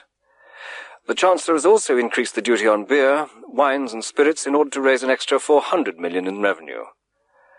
The government has also increased petrol tax by 15% so as to encourage energy saving. Value-added tax has been reduced by 2% so as to stimulate the economy. This will mean that household goods, televisions, washing machines, fridges, etc. will go down in price. Well, I'm very impressed by all the work you've done on your house, Mr. Miller. How long have you been working on it? I first became interested in do-it-yourself several years ago. You see, my son Paul is disabled. He's in a wheelchair. And I just had to make alterations to the house. I couldn't afford to pay workmen to do it. I had to learn to do it myself. Have you had any experience of this kind of work? Did you have any practical skills? No. I got a few books from the library, but they didn't help very much. Then I decided to go to evening classes so that I could learn basic carpentry and electrics. What sort of changes did you make to the house? First of all, practical things to help Paul. You never really realise the problems handicapped people have until it affects your own family. Most government buildings, for example, have steps up to the door. They don't plan buildings so that disabled people can get in and out. We used to live in a flat, and of course it was totally unsuitable. Just imagine the problems a disabled person would have in your house. We needed a large house with wide corridors so that Paul could get from one room to another. We didn't have much money, and we had to buy this one. It's over 90 years old, and it was in a very bad state of repair. Where did you begin? The electrics. I completely rewired the house so that Paul could reach all the switches. I had to lower the light switches and raise the power points. I went on to do the whole house so that Paul could reach things and go where he wanted. What else did you do? By the time I'd altered everything for Paul, do-it-yourself had become a hobby. I really enjoyed doing things with my hands. Look, I even installed smoke alarms. What was the purpose of that? I was very worried about fire. You see, Paul can't move very quickly. I fitted them so that we would have plenty of warning if there were a fire. I put in a complete burglar alarm system. It took weeks. The front door opens automatically, and I'm going to put a device on Paul's wheelchair so that he'll be able to open and close it when he wants. What are you working on now? I've just finished the kitchen. I've designed it so that he can reach everything. Now I'm building an extension so that Paul will have a large room on the ground floor where he can work. There's a £10,000 prize. How are you going to spend it? I'm hoping to start my own business so that I can convert ordinary houses for disabled people. I think I've become an expert on the subject. Some people say that your school days are the happiest days of your life. Here are 6 people talking about their school days. Sally Jennings works in an advertising agency. I went to the local grammar school. It was an all-girls school, and we all had to wear uniform. That uniform, I really hated it. We had to wear white socks, white blouses, matching blue skirts and blazers, and one of those, you know, funny little hats. Ooh! And we had to wear ties, really. We didn't mix much with children from other schools. It was a bit snobbish, I suppose. The syllabus was very academic. We never did things like cookery or needlework. I was glad at the time, but I wish they'd taught us a few basics. I can't even make a decent omelette. I didn't like games either. A lot of girls running round a hockey field on a freezing cold January afternoon. I hated it. Oh, and another thing I regret. I wish the school had been coeducational. I was terribly shy of boys for a couple of years after I left school, simply because I hadn't met many. Freddie Tapper is a successful self-employed builder. He went to a secondary modern school. School? I left when I was 15, and I was glad to get out. I knew exactly what I wanted to do. I wanted to start earning a living as soon as possible, in the real world. Most of the teachers were boring, and they didn't seem to understand us. They lived in a different world. They couldn't understand that we didn't want the things they wanted, you know, Shakespeare and all that rubbish. I'd have left earlier if I could. I think teachers are overpaid, and their holidays are too long. I don't know what they're always complaining about. I'm sorry I had to go to school at all. Samantha Wharton is the personnel manager of a department store. I was at a big comprehensive, nearly 2,000 students. Because it was so big, there was a wide choice of subjects, and I liked that. I suppose it was a bit impersonal sometimes. I often wished it had been smaller, but the teaching was very good, and there were lots of extra activities. I played in the school orchestra, not very well, and helped to produce the school newspaper. I think comprehensives could be improved. A lot of my friends left at 16, and they now regret leaving so early. Some of them would have done very well academically, if they'd been encouraged enough. Still, maybe things are different now. William Bunter is a civil servant. He's a senior official in the Foreign Office. I went to Eton, actually. I suppose I had a very privileged education. Academic standards were very high, and I was able to go on to Oxford. The thing I remember most is the comradeship. The friendships I made there have lasted through my life. Sports were very important for me. I believe that team games teach people to work together, and we played every afternoon. There's been a lot of bad publicity about corporal punishment in schools. I was often beaten, but it didn't do me any harm. Maybe young people would be better behaved these days if there were more discipline in schools. My only regret about boarding school is that I didn't get to know my parents very well. I didn't see much of them after the age of 8. I've thought a lot about the problems, but I'd like to send both of my sons to Eton. I've already reserved their places. Joyce Brown is a housewife. I was brought up in the country, and I went to the little village school. We were all together, boys and girls of all ages. It was like one big happy family. It was difficult for the teacher, of course, different ages and abilities, but the older children helped the younger ones. I think it was a good preparation for life. I wish they'd never closed it. My children have to travel 4 miles by bus to the school in town. My school days were very happy. I never passed any exams, but I don't regret going to my little village school. Darren Andrews was at a comprehensive school. He's unemployed. I left last year when I was 18. I passed all my exams, but I still haven't been able to find a job. I wish I'd applied for university, but even with a degree, there's no guarantee of work nowadays. I wish I'd chosen different subjects. I specialized in English literature, history, and Latin. I enjoyed doing them, but you see, most of the jobs these days are on the technical side. I think schools ought to give more advice on careers, and there should be more specific job preparation. If I'd known more about job possibilities... Saturday afternoon. I'd have done other subjects. Gillian felt slightly uneasy as the porter unlocked the gates and waved her through. St. Alfred's Hospital was not an ordinary mental institution. It was the most exclusive institution of its type in the country. You had to be not only mentally ill, but also extremely wealthy to be accepted as a patient. She parked her car outside the main entrance of the imposing 18th century building. She paused on the steps to look at the superb ornamental gardens and surrounding parkland. An old man in a white Panama hat was watering the flower bed beside the steps. He smiled at her. Good afternoon, miss. A lovely day, isn't it? Yes, it certainly is. Are you a new patient? Oh, not a patient. I'm just here to do some research. Will you be staying long? I really don't know. I wonder if you could direct me to Dr. Carmichael's office. Certainly, miss. Just go through the main door, turn left, walk down to the end of the corridor, and it's the last door on the right. Thank you very much indeed. Dr. Carmichael was waiting for her. He had been looking forward to meeting his new research assistant. He himself had always been interested in the special problems of long-stay patients. Dr. Carmichael was very proud of his hospital, and she was impressed by the relaxed and informal atmosphere. She spent the mornings interviewing patients and the afternoons writing up the results of her research in the gardens. Some of the patients were withdrawn and depressed. Some seemed almost normal.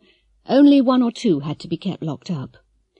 She found it hard to believe that all of them had been thought too dangerous to live in normal society. She often saw the old man in the Panama hat.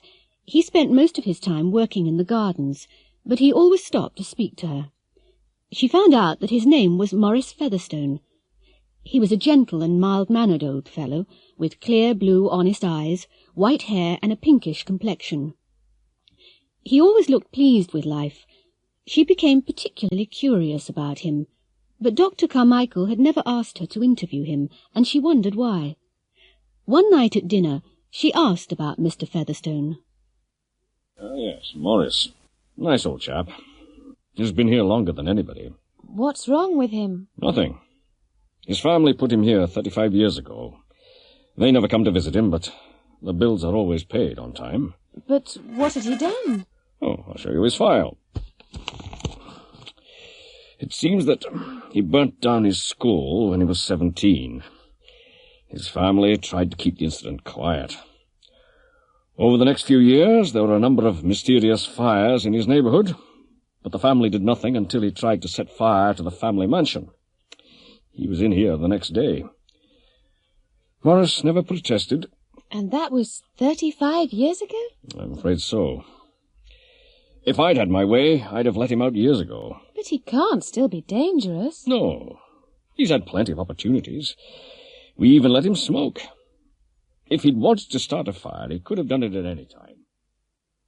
Gillian was shocked by the story. She became determined to do something about it.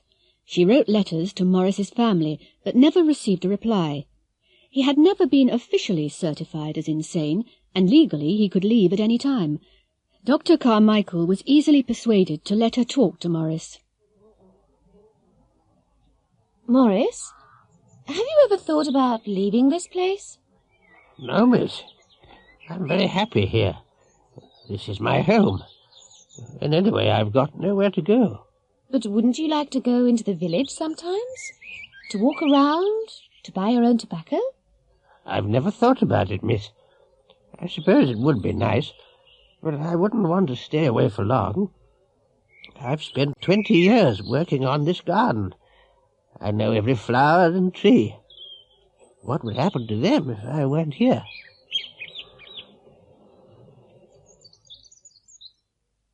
Gillian realized that it would be unkind to make him leave the hospital. However, she found out that the next Saturday was his birthday.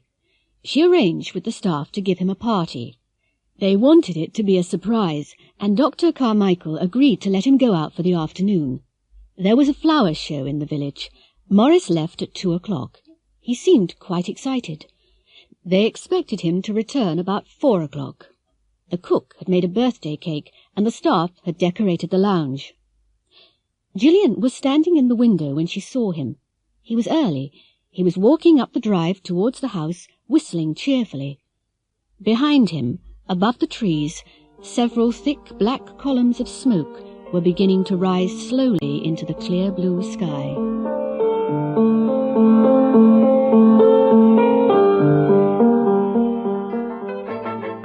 Holiday USA.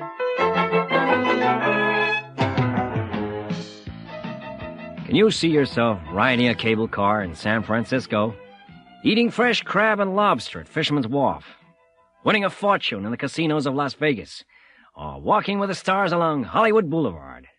Transatlantic Airways invite you to spend 2 unforgettable weeks in the cities of California and Nevada and enjoy the glitter and the glamour of the Golden West. Every city has its own character. San Francisco, with the Golden Gate Bridge, Chinatown, cable cars climbing up the steep hills, restaurants serving food from every country in the world. You'll be offered tours to see the scenery of Monterey and Carmel and the breathtaking views from the Pacific Coast Highway. Then you join the razzmatazz of Las Vegas, the gambling capital of the world, set in the Nevada desert. Las Vegas never sleeps, and the entertainment is the finest in the world. And from Las Vegas, there's an optional flight over the spectacular Grand Canyon. Finally, you arrive in Los Angeles, home of the movie industry. Sunset Strip, Beverly Hills, and Hollywood all wait to welcome you. You'll be able to choose any number of excursions, the wonderful world of Disneyland, Universal Film Studios, or even a shopping trip to Mexico.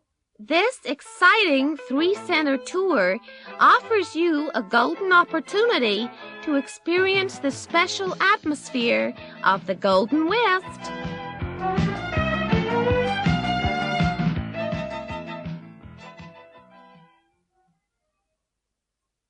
Mark and Emma Austin are a young couple in their late 20s. Emma was interviewed about the holiday. On the whole, we enjoyed it very much, but it was pretty tiring. We went on most of the excursions because we didn't want to miss anything. We really felt we needed more time. If we went again, we'd stay longer. We would have spent more time in San Francisco and less time in Los Angeles if we'd known more about the cities. Los Angeles was a bit disappointing. We went on a tour of Beverly Hills to see the houses of the stars. Unless you'd studied film history, you would never have heard of most of them. Generally speaking, the hotels, food and service were excellent. We found Americans particularly friendly. We probably took too much luggage. Clothes in the States were so cheap. It would have been a good idea to take empty suitcases. If we'd done that, the savings on clothes would almost have paid for the airfare. Jack and Vera Drake are a retired couple. Jack was asked about the holiday. We'd been looking forward to this trip for years. and it was the holiday of a lifetime. I think we liked Las Vegas most, but 2 nights were probably enough. If we'd stayed there much longer, we'd have lost all our money. We saw Tom Jones at the Desert Inn. I've never seen anything like that place. Disneyland is a must for anyone with children. If only we'd had our grandchildren with us, they would have loved it. We went on some of the excursions, and we could have gone on more, but you can't see everything, can you? I didn't think much of American beer, but Californian wine was a nice surprise. We wouldn't have chosen this tour unless it had been escorted. We're both in our 70s, and we couldn't have managed on our own. Everybody was so helpful to us.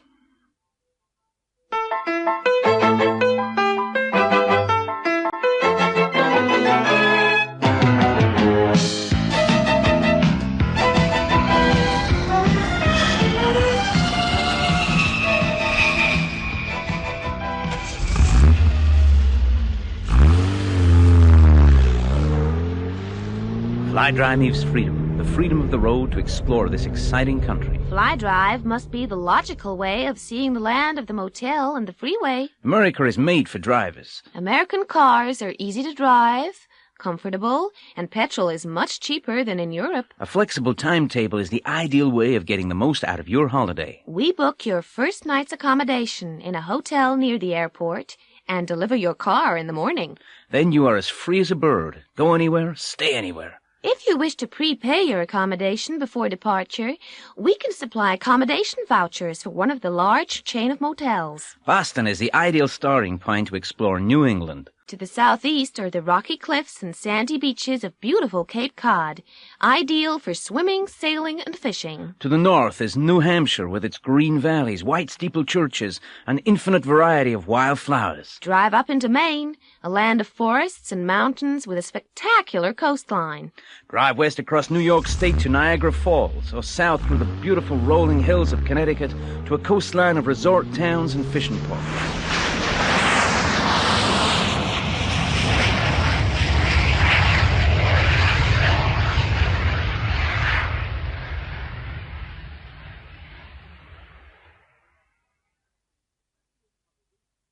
Matthew and Polly Winthrop took their 2 children on the Fly Drive holiday.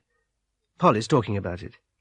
We'd never have gone Fly Drive unless we'd had the kids with us. Matthew is a bus driver, and it wasn't much of a holiday for him.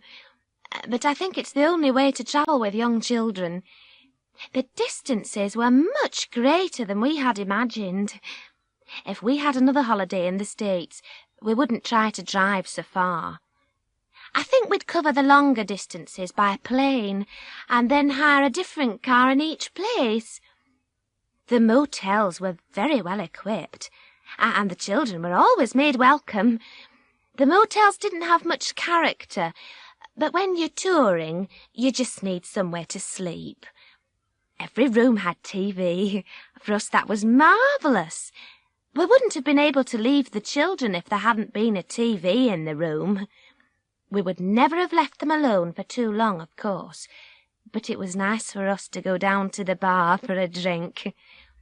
New England was absolutely fantastic, and would recommend it to anyone. Ian and Chris are in their early 20s. Chris spoke about their holiday. Oh, it was really great. We took it in turns to drive, so the distances didn't seem too long. American cars are tremendous. They're so big. One night we couldn't find a motel and we slept in the car. We bought loads of records and clothes. If we'd bought them in England, they'd have cost twice as much. We went in the autumn. They'd call it fall in the States, and the colours on the trees in New England were unbelievable. We wouldn't have chosen this holiday unless we'd liked driving. You spend a lot of time in the car. We intend to go again next year, but we'll go to Miami or San Francisco. I wish. If we can afford it. J.C. Mannering? Your call from New York's on line 1, sir. Paris has just come through on line 2, and I've got a call from Tokyo on line 4. Ask them to ring back tomorrow, Judy. Tell them I'm not here. It's far too late. I wish I wasn't here. I've had enough today. But, sir, they're urgent, all of them. Do you know something, Judy? I wish I was at home now, in front of the television, with a cup of cocoa.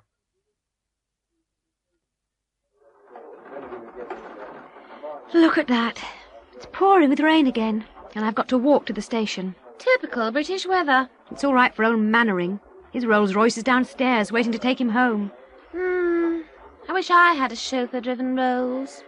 I wish I had a car. Any car. I'm going to get soaked tonight.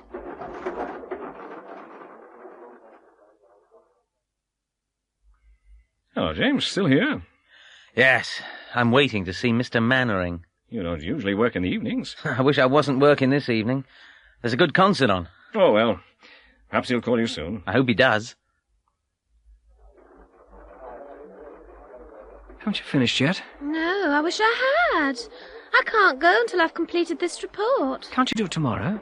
I wish I could, but Mannering wants it tonight.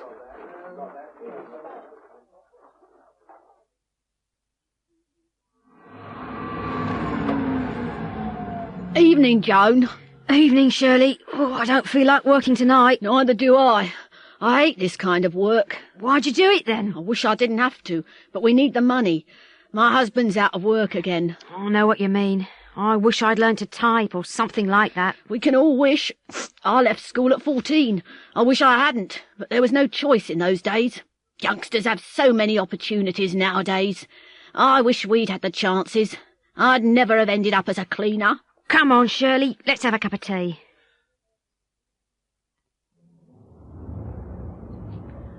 Look at that, Sergeant. There are still lights on in the insurance company again. Yes. Looks nice and warm, doesn't it? I sometimes wish I worked there. Do you really? Sometimes. A nice office, a desk, secretaries everywhere. It can't be bad. And the boss's rolls outside. Still, you know what they say. The grass is always greener on the other side of the hill. I suppose you're right, Sarge. Hey, that Rolls is on a double yellow line. Oh, yes. Give him a parking ticket. He can afford it. Noisy neighbours. Sydney? Sydney, wake up. Eh? What? What's the matter? Can't be 8 o'clock already. No, it's 1:30. It's those people next door again. Listen. Oh, yes. They must be having another party. Listen to that. They must be waking up the whole street. And they've got 3 young children. They can't be sleeping through that noise. It's disgusting. Somebody should call the police. Sydney, wake up. Yeah, I wasn't asleep, dear. They're all laughing. They must be having a good time. They never invite us, do they?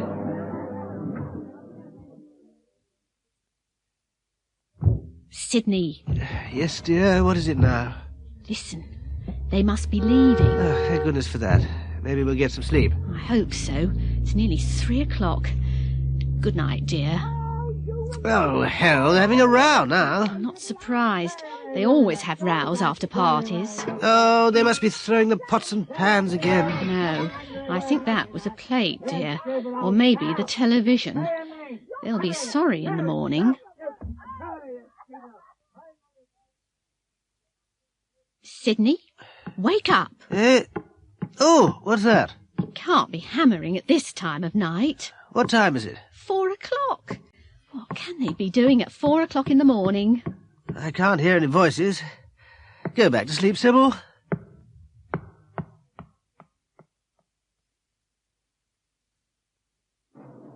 Sydney, listen. There's someone in the garden next door. Must be the milkman. No, it can't be. It's too early. It's only 5:15. Who could it be? You'd better have a look. All right. Oh, it's Mr. Sykes. And he's carrying a spade. Oh, no. You don't think he's killed her, do you? Well, we haven't heard her voice for a while. You know she's probably sleeping. But what can he be doing at this time of night? If he has killed her, he might be burying the body. What? You don't think so, do you? Well, he can't be planting potatoes, can he? I suppose you'll want me to phone the police. No. Ask him what he's doing first.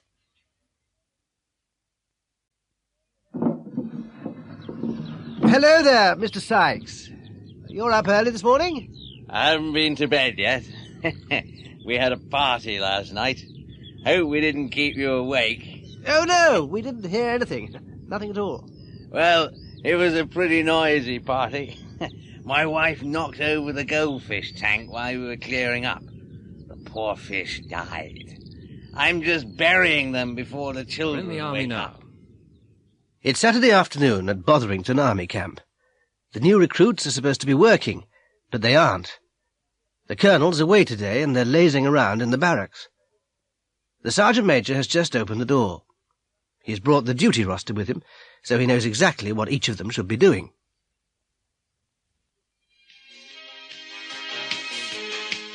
Hello, what's going on here? Smith? What are you doing? I'm listening to the radio, sir. And what are you supposed to be doing, Smith? I'm not sure, sir. Well, let me tell you, Smith. You are supposed to be mowing the lawn. Yes, sir. I'm sorry, sir. It won't happen again, sir. It had better not, Smith. And when I come back, Smith, you better be mowing that grass. Do you understand? Yes, sir. This isn't a holiday camp. You're in the army, you know. Migration. One of the greatest mysteries of nature is the instinct to migrate. Every year, millions of creatures feel the need to move for one reason or another. Most of us have seen the arrival or departure of migrating flocks of birds. Migration, however, is not confined to birds, but can be seen in reptiles, for example, turtles, frogs, insects, butterflies, locusts, fish, eels, salmon, tunny, and mammals, reindeer, seals, lemmings, whales, bats. Many of these creatures succeed in navigating over long distances. How exactly they manage to do this still remains a mystery. There are several possibilities. They may navigate by using one or more of the following: the sun, the stars, the Earth's magnetic field. When a small bar magnet is attached to a pigeon, it is unable to navigate. A sense of smell. Geographical features. Birds flying from North Africa to France seem to follow coastlines and valleys. Changes in temperature. Salmon can detect a change in water temperature as small as 0.03 degrees centigrade. Sound. Whales and bats seem to use sonar. Experiments suggest that these navigational abilities are partly instinctive. In one famous experiment, a young seabird from the island of Stockholm off the Welsh coast was taken across the Atlantic by plane to Boston, 5,100 kilometers away. It was released and was back in its nest 12.5 days later.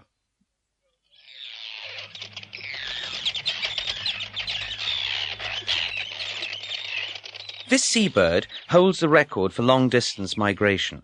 Arctic tern breed in northern Canada, Greenland, northern Europe, Siberia, and Alaska. In late August, they set off on a 17,500-kilometer journey, which takes them south, past the west coasts of Europe and Africa, to the tip of southern Africa, 14,000 kilometers in 90 days. They then fly round to the Indian Ocean and down to Antarctica, where they spend the Antarctic summer. On the way back, they sometimes make a complete circuit of Antarctica before returning to their breeding grounds. The round trip is over 35,000 kilometers in 8 months, 240 kilometers a day when they're flying. The Arctic tern sees more hours of daylight than any other creature, because it experiences 2 summers a year, one in the Arctic region and one in the Antarctic. These regions have almost constant daylight in summer.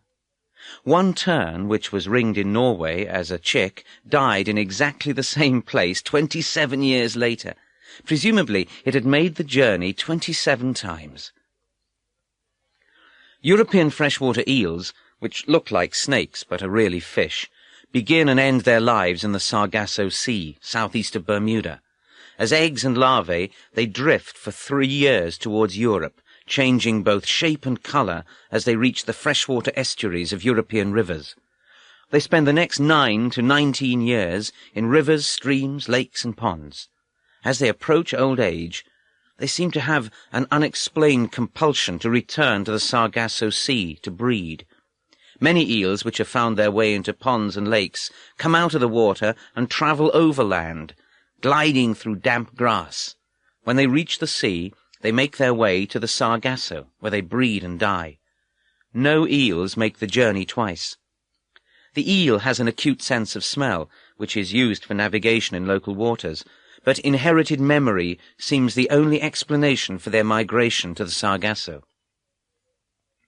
The brown lemming is a small mammal, 10 to 18 centimetres long, found all over northern Canada, Scandinavia, and northern Russia. Lemmings usually make short annual migrations in spring, travelling by night and feeding and sleeping by day. Every 3 or 4 years, however, they make much longer migrations in large numbers. The lemming population seems to change over a 3 or 4 year cycle, from 1 lemming per 4 hectares to between 400 and 700 lemmings per 4 hectares. Migration seems to be a method of population control, and is most spectacular in the well-known mass suicides, where thousands of lemmings plunge over cliff tops into the sea and swim till they die of exhaustion. These mass suicides only occur infrequently, and then only in Norway, where mountains touch the sea. Nobody knows what makes them do it, but there are 2 theories. One is that migrating lemmings cross rivers and lakes and can't tell the difference between a river and the sea. The other, more interesting theory is that they are migrating towards ancient breeding grounds, which existed beneath the North Sea millions of years ago, when the sea level was low. Murder at Gurney Manor.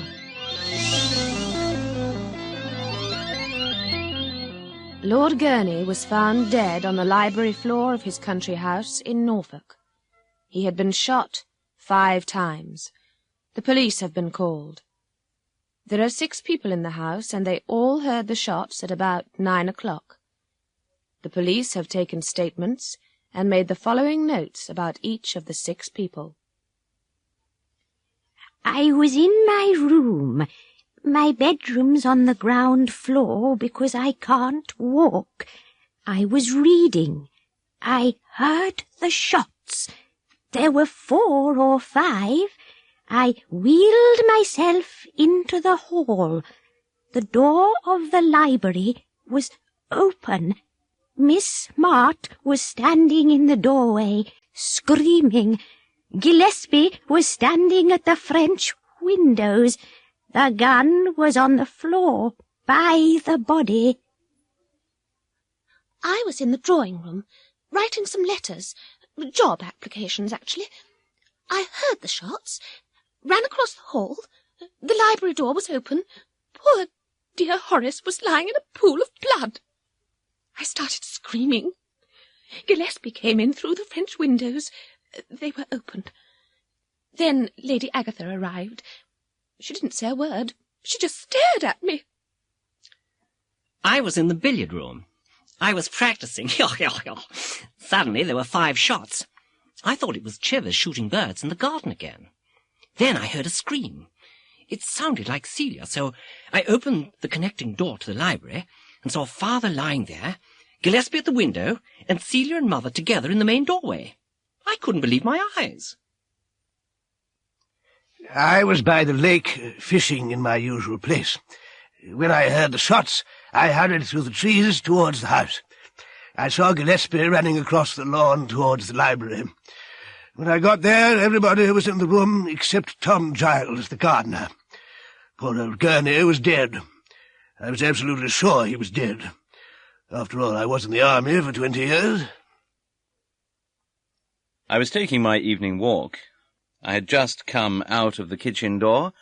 I was walking round the corner of the house when I heard shooting. I ran across the lawn to the French windows. I saw Lord Gurney's body and Miss Smart in the doorway.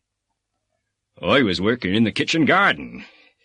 I heard shots, but that's not unusual around here. Lord Gurney and the Major are very fond of shooting. And I heard lots of screaming and shouting, so I went into the house through the kitchen door to see what was happening. And they were all there. I wasn't sorry. He deserved it. Everybody hated him. Murder at Gurney Manor. Part 2. Inspector Marples is in charge of the case. Sergeant Watts is his assistant. They're in the library. Where is everybody, Sergeant? They're all in the drawing room, sir. Constable Dixon's with them. What do you think, sir? It could have been any one of them, couldn't it? We don't know what skeletons are in the cupboard. May have been two of them together. Might even have been all of them. Nobody seems very sad. No, sir. Lord Gurney was a very unpopular man in the village. Nobody liked him. It could have been an outsider. No, Watts. It must have been one of them. Let's look at the evidence. It seems to me that everybody has got a motive, sir, and nobody's got an alibi. They all say they were alone when it happened. Yes, and there are no fingerprints on the gun. It couldn't have been her, sir. Why not, Watts? Well, she's in a wheelchair. She can't move very fast. Anyway, they've been married for 35 years. Can't have been her. Most murders are inside the family, Watts, and there is a door between her room and the library. Oh, yes, sir. But it was locked. Doors have keys, Watts. But why would she want to kill him? Miss Smart's a very attractive young woman. We don't know what was going on. She could have been jealous. But, sir, he was over 60. He was old enough to be her father. Ah, well, Watts, he was a good-looking man, and very rich. What about the Major, Watts? He's a strange fellow. I've been thinking about that. It can't have been him, sir. Really? Why not? Why would he need to fire 5 times? He was an army pistol champion. He could have killed him with one shot. Maybe he did, Watts. Maybe he did. I don't understand, sir. There are a lot of things you don't understand, Watts. Perhaps he's more clever than he looks. But there's no motive, sir. There may have been. I mean, there was that scandal with the property company. But he was at the lake, sir. He might not have been, Watts. He's a pistol champion. He could have shot him from the trees and thrown the gun into the room. Oh. Do you really think so, sir? Making I don't know, a complaint. Watts. It's just a theory. Good morning, miss. I'd like to speak to the manager. I am the manager, sir. How can I help you? Oh, really? It's this radio. It doesn't work. Did you buy it here? Pardon? Of course I bought it here. Look, you switch it on, and nothing happens. Could I see your receipt? Receipt? I haven't got one. Oh, you should have obtained a receipt when you bought it. I probably did. I must have thrown it away. Ah, well, have you got any other proof of purchase? The guarantee, for example. No, it must have been in the box. I threw that away, too. Oh, dear. You really ought to have kept it. We need to know the exact date of purchase. What? I only bought it yesterday. That young man over there served me. Oh, I paid by cheque. I've got the cheque stub. That's all right, then. Did you check the radio before you left the shop? Check it? No, it was in the box. I expected it to work. It wasn't a cheap radio. It's a good make. You should have checked it. Come on, stop telling me what I should have done and do something. Either give me my money back or give me another radio. There's no need to get aggressive, sir. Let me look at it. You see this little switch on the back? Yes. It's on mains, and it should be on battery. You really should have read the instructions. Oh. The Mary Celeste.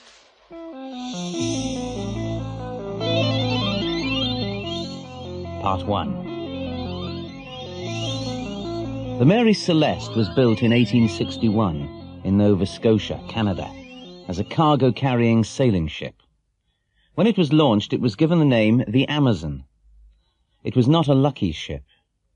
The first captain died a few days after it was registered, and on its first voyage in 1862, it was badly damaged in a collision. While it was being repaired in port, it caught fire. In 1863, it crossed the Atlantic for the first time, and in the English Channel, it collided with another ship, which sank. The Amazon was badly damaged itself. 4 years later, in 1867, it ran aground on Cape Breton Island off the Canadian coast. The ship was almost completely wrecked and had to be rebuilt. It was then sold, and the name was changed to the Mary Celeste. Sailors are very superstitious and dislike sailing on ships which have been unlucky or which have changed their names. Many sailors refused to sail on the Mary Celeste. On November the 5th, 1872, the Mary Celeste left New York carrying a cargo of commercial alcohol to Genoa in Italy. There were 11 people on board: Captain Briggs, his wife and 2-year-old daughter, and a crew of 8. Briggs was an experienced captain and a very religious man. In his cabin there was a harmonium which was used for playing hymns. A month later, the Mary Celeste was seen by another ship, the Dei Grazia, about halfway between the Azores and the Portuguese coast.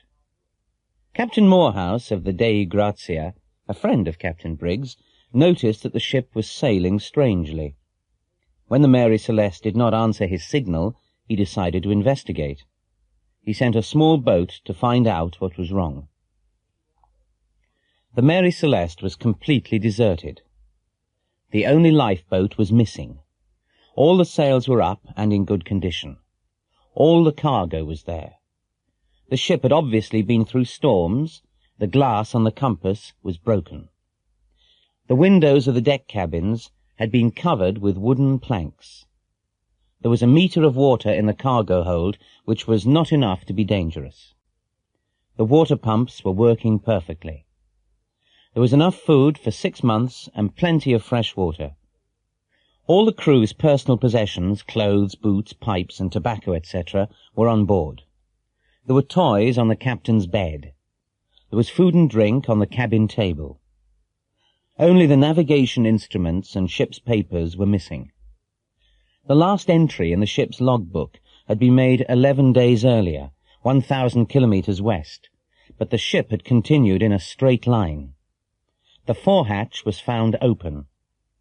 There were 2 deep marks on the bows near the waterline. There was a deep cut on the ship's rail made by an axe. There were old brown blood stains on the deck and on the captain's sword, which was in the cabin. Captain Morehouse put some sailors on the Mary Celeste, who sailed it to Portugal. There was a long official investigation, but the story of what had happened on the ship and what had happened to the crew still remains a mystery. Captain Morehouse and his crew were given the salvage money for bringing the ship to port. Many explanations have been suggested, but none of them have ever been proved.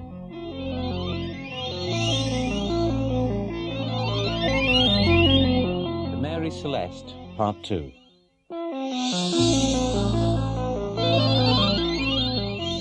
I don't know what happened, but it must have happened suddenly. Why do you think that? Think about it. There were toys on the captain's bed, weren't there? The child must have been playing, and they must have interrupted her suddenly. Yes, that's true. And the food was on the table. They must have been eating, or getting ready to eat. I'll tell you my theory. The lifeboat was missing, right? They could have been practicing their emergency drill. They must have got into the boat and launched it. All right. But what happened to the boat? They may have been rowing the lifeboat round the ship, and there must have been a gust of wind. Then the ship could have moved forward and run down the lifeboat. That explains the marks on the bows. Come on. They can't all have been sitting in the lifeboat. What about the captain? He should have been steering the ship. He might have been watching the drill and jumped in to save the others.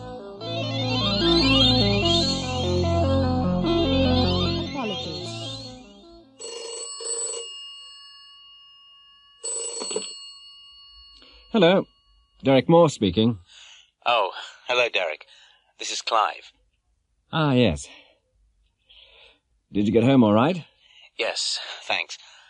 But I just wanted to apologize for last night. Don't worry about it. It really doesn't matter. But the carpet, it must be ruined. It was so silly of me to put the cup on the floor. Forget it, Clive. It's all right now. But it must have made an awful stain. Look, it's nothing. I was annoyed last night, but it doesn't look so bad this morning. Anyway, you must let me pay for the cleaning. Listen, Clive, accidents happen. They always do at parties. I don't want to hear any more about it, right?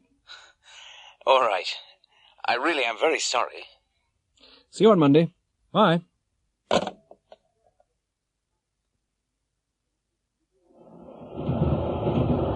Excuse me. Yes? Would you mind putting out your cigarette? I beg your pardon? This is a no-smoking compartment. Is it? I didn't see a sign. There it is, on the window. Oh, yes. I'm terribly sorry.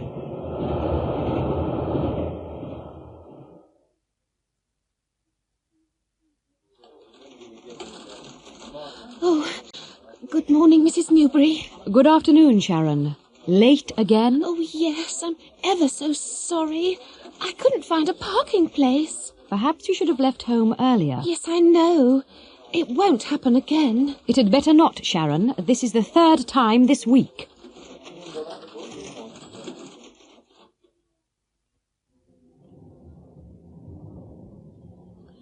Oi, you. Me? Yes, you. What do you think you're doing? Pardon? I'm just waiting for the bus. Well, there's a queue, you know. Is there? Sorry, I didn't mean to push in. I didn't realize there was a queue.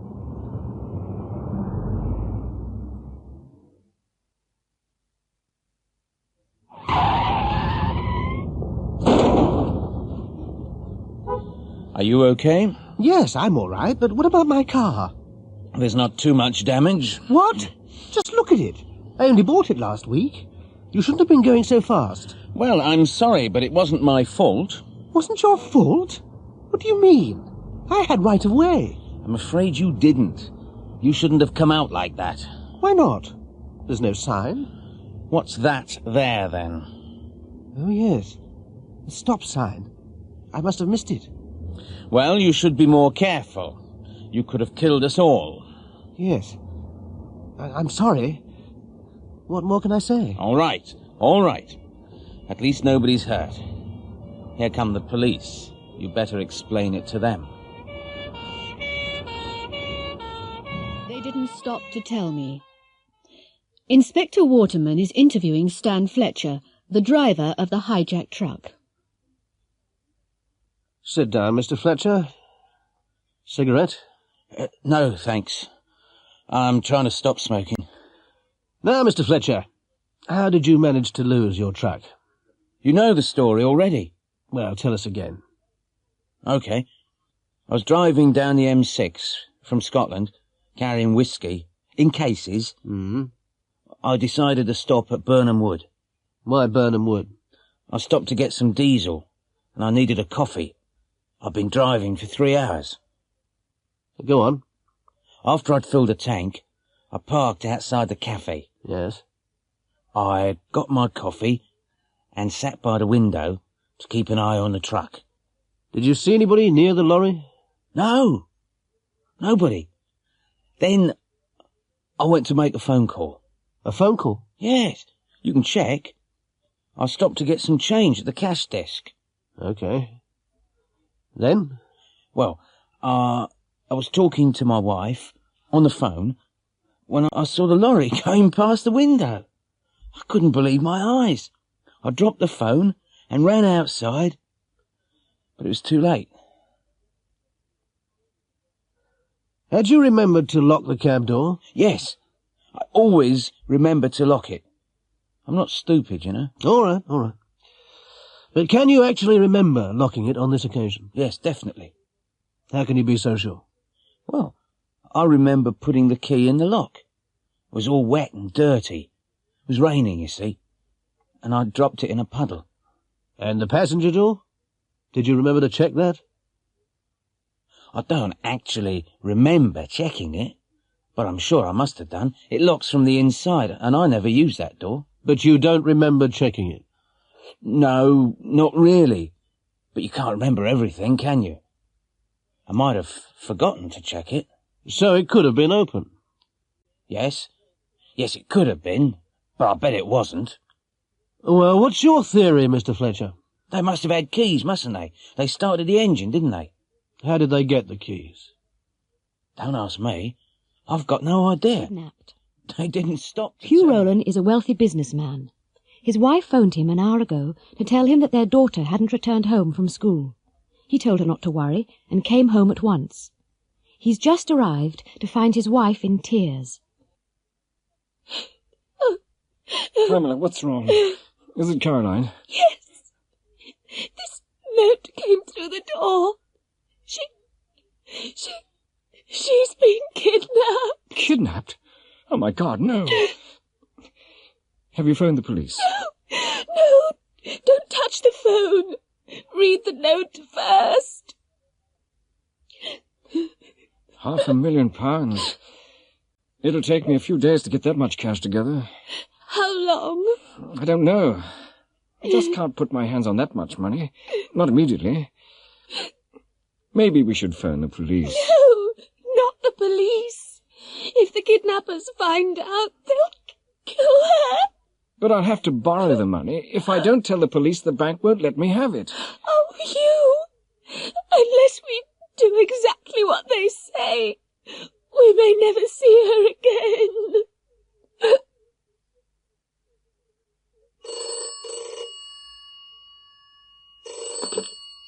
Hugh Rowland? Did you get our note?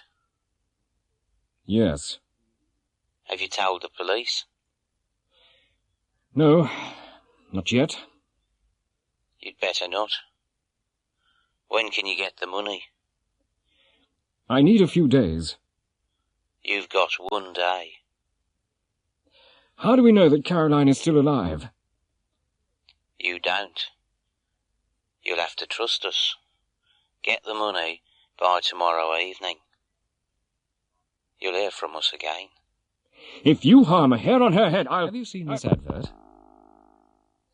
Wendy, have you seen this advert? It looks great, doesn't it? I phoned them an hour ago. They'll ring me back if they want me. Oh, they'll want you. I mean, you've got beautiful long hair. I hope so. If I go, I'll get a new hairstyle. And a day out in London.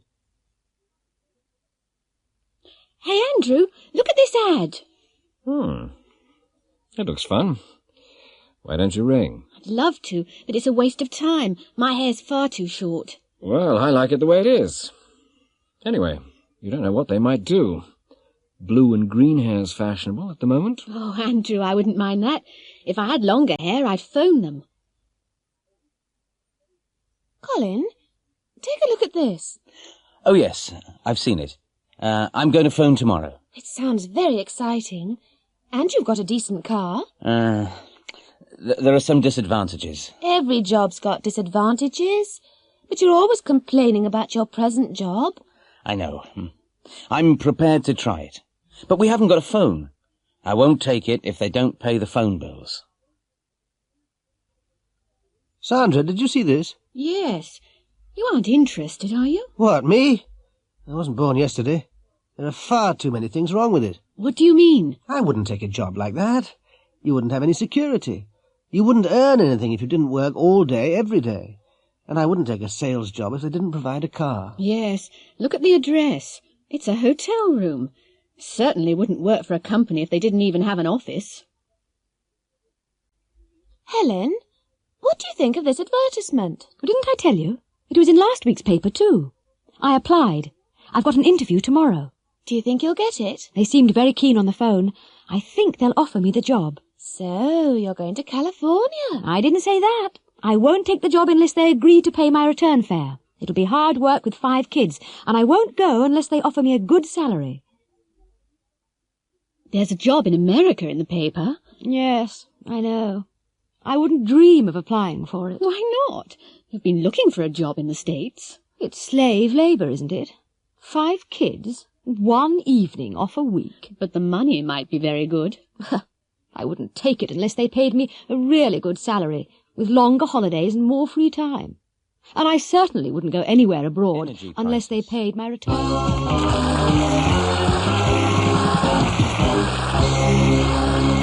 Good evening and welcome again to the Michael Parker's Talk About. In tonight's program, we're looking at the problem of energy. The world's energy resources are limited. Nobody knows exactly how much fuel is left, but pessimistic forecasts say that there is only enough coal for 450 years, enough natural gas for 50 years, and that oil might run out in 30 years. Obviously, we have to do something, and we have to do it soon. I'd like to welcome our first guest, Professor Marvin Burnham of the New England Institute of Technology. Professor Burnham.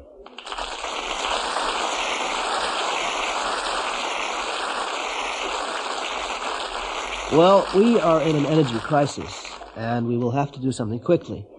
Fossil fuels, coal, oil, and gas are rapidly running out. The tragedy is that fossil fuels are far too valuable to waste on the production of electricity. Just think of all the things you can make from oil.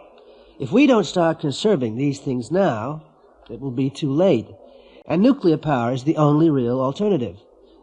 We are getting some electricity from nuclear power stations already.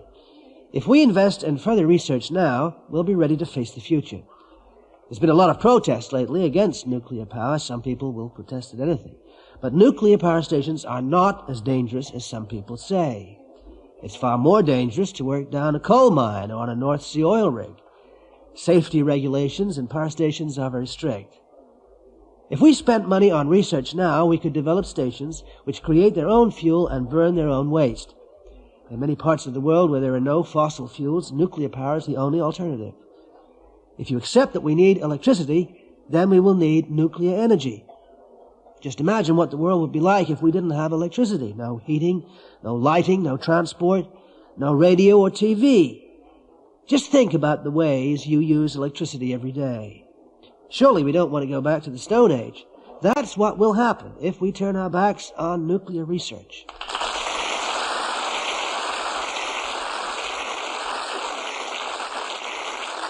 Thank you, Professor. Our next guest is a member of CANE, the Campaign Against Nuclear Energy, Jennifer Hughes.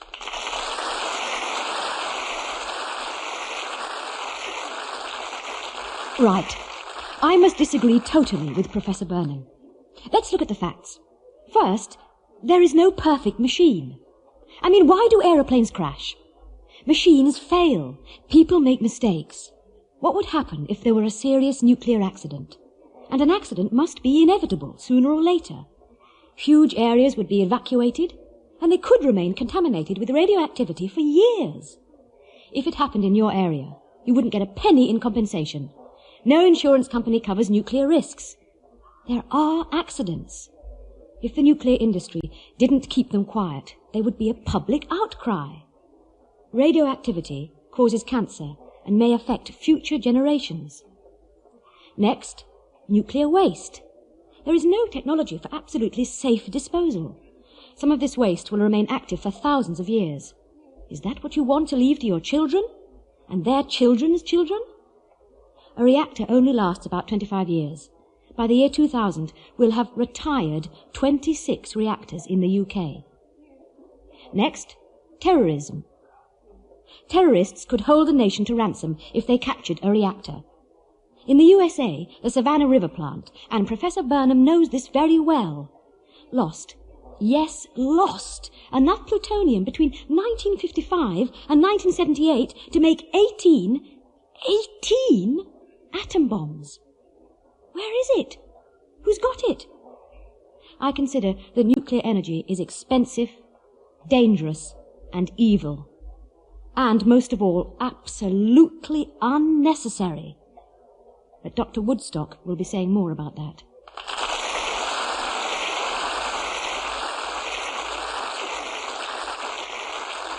Thank you, Jennifer. Now, I'm very pleased to welcome Dr. Catherine Woodstock.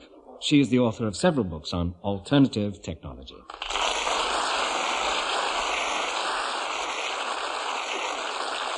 Hello. I'd like to begin by agreeing with Jennifer. We can develop alternative sources of power, and unless we try, we'll never succeed. Instead of burning fossil fuels, we should be concentrating on more economic uses of electricity, because electricity can be produced from any source of energy. If we didn't waste so much energy, our resources would last longer. You can save more energy by conservation than you can produce for the same money. Unless we do research on solar energy, wind power, wave power, tidal power, hydroelectric schemes, etc., our fossil fuels will run out and will all freeze or starve to death. Other countries are spending much more than us on research, and don't forget that energy from the sun, the waves and the wind lasts forever. We really won't survive unless we start working on cleaner, safer sources of energy.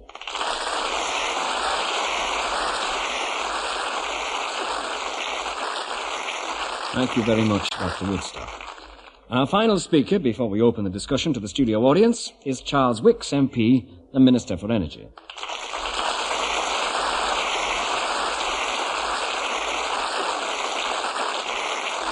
I've been listening to the other speakers with great interest. By the way, I don't agree with some of the estimates of world energy reserves. More oil and gas is being discovered all the time. If we listen to the pessimists, and there are a lot of them about, none of us would sleep at night. In the short term, we must continue to rely on the fossil fuels, oil, coal and gas. But we must also look to the future. Our policy must be flexible. Unless we thought new research was necessary, we wouldn't be spending money on it. After all, the government wouldn't have a Department of Energy unless they thought it was important. The big question is where to spend the money. On conservation of present resources or on research into new forms of power. But I'm fairly optimistic. I wouldn't be in this job unless I were an optimist.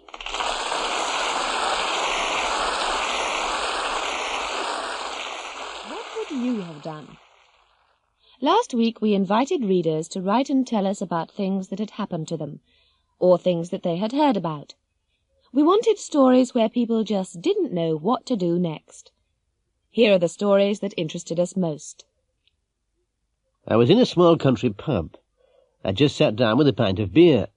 Suddenly this huge man, he looked like a boxer, came over, picked up my beer, drank it, banged the glass down on the table, stared straight at me, and then walked away without saying anything. I suppose I should have said something, but I was scared stiff. I didn't know what to do. What would you have done? Mr. A. Watney, Hull. I was on a touring holiday of France. It was a very hot day, and I stopped at a small deserted beach. I hadn't got my swimming costume with me, but it was early in the morning, and there were no people or houses in sight. So I took off all my clothes and swam out to sea. I'm a very strong swimmer. I lay on my back, closed my eyes, and relaxed in the water. When I looked back at the beach, a coach had arrived, and there were 30 or 40 people sitting on the sand having a picnic. What would you have done? Mr. T. Horniman, Ipswich. I was told a lovely story about the Bishop of Fleetwood. He'd gone to New York for a church conference. Anyway, when he stepped off the plane, there were a lot of journalists and cameramen. The first question one of the journalists asked was, "Do you intend to visit any nightclubs in New York?" Well, the bishop was 85 years old. "Are there any nightclubs in New York?" he asked innocently. The next morning, the headline in one of the New York papers was, "Bishop's first question on arrival in New York, are there any nightclubs?" How would you have felt? Reverend Simon Fisher, Exeter. My story isn't at all funny. It was a very frightening experience. You see, one night I woke up suddenly. I heard the tinkle of broken glass from downstairs, and I thought I heard the window opening and the sound of 2 voices. My wife had woken up too. She told me to do something. A couple of days before, there'd been a report about a burglary in the local paper. The burglars had been interrupted, and they'd beaten up the householder. They'd nearly killed him. I was trembling with fear. I just didn't know what to do. In the end, I didn't go down, and they stole the silver tea service I'd inherited from my mother. Was I right? What would you have done? Mr. D. Boswell, Edinburgh. I had parked my car in a multi-storey car park, and I was taking a short cut through the side door of the restaurant in a large store. Halfway across the restaurant, I spotted my father eating pie, chips and peas. He often eats there. I crept up behind him, put my hand over his shoulder, took a chip off the plate, dipped it in the tomato sauce and ate it. Then I realized that the man was not my father. I was so embarrassed. I couldn't say a word. What would you have done? Miss H.P. Branston, Cardiff. I just parked my car in the street near the football stadium in Liverpool. It was 10 minutes before the start of the match, and I was in a hurry. 2 little boys came up to me and said, "Give us 50p, we'll look after your car while you're at the match." I told them to clear off, and one of them looked at me with big, round, innocent eyes and said, Unless you give us the money, something might happen to your car while you're away. You know, scratch or a flat tyre, something like that. I was furious. What would you have done? Mr. J. Hill, Birkenhead. I couldn't believe a story I heard the other day. It seems that a couple had just bought a house in Manchester. They wanted to insulate the roof, so they climbed up into the loft. There, under the water tank, was £20,000 in cash. They handed over the money to the police. Would you have reported the find? What would you have done? A bad day Mrs. at the B. office. Leyland, Birmingham. What was wrong with you this morning? Wrong with me? Sorry, Bob. I don't know what you mean. You walked straight past me. You didn't say a word. Really? Where? It was just outside the newsagents in the High Street. I'm terribly sorry, Bob. I just didn't see you. Come on, Debbie. You must have done. I was waving. No, honestly, I didn't see you. If I had seen you, I would have said hello.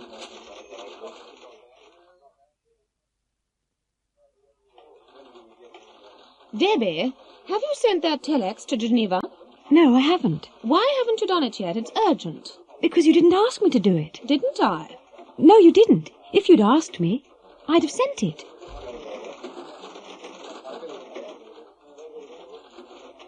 Did you see a letter from Brazil on this desk? Yes, it's here. Oh, good. Where's the envelope? I threw it away. Why? It had some nice stamps on it. I wanted them for my son. He collects stamps. Oh, Gordon, if only I'd known. It doesn't matter. No, I'd have kept it if I'd known.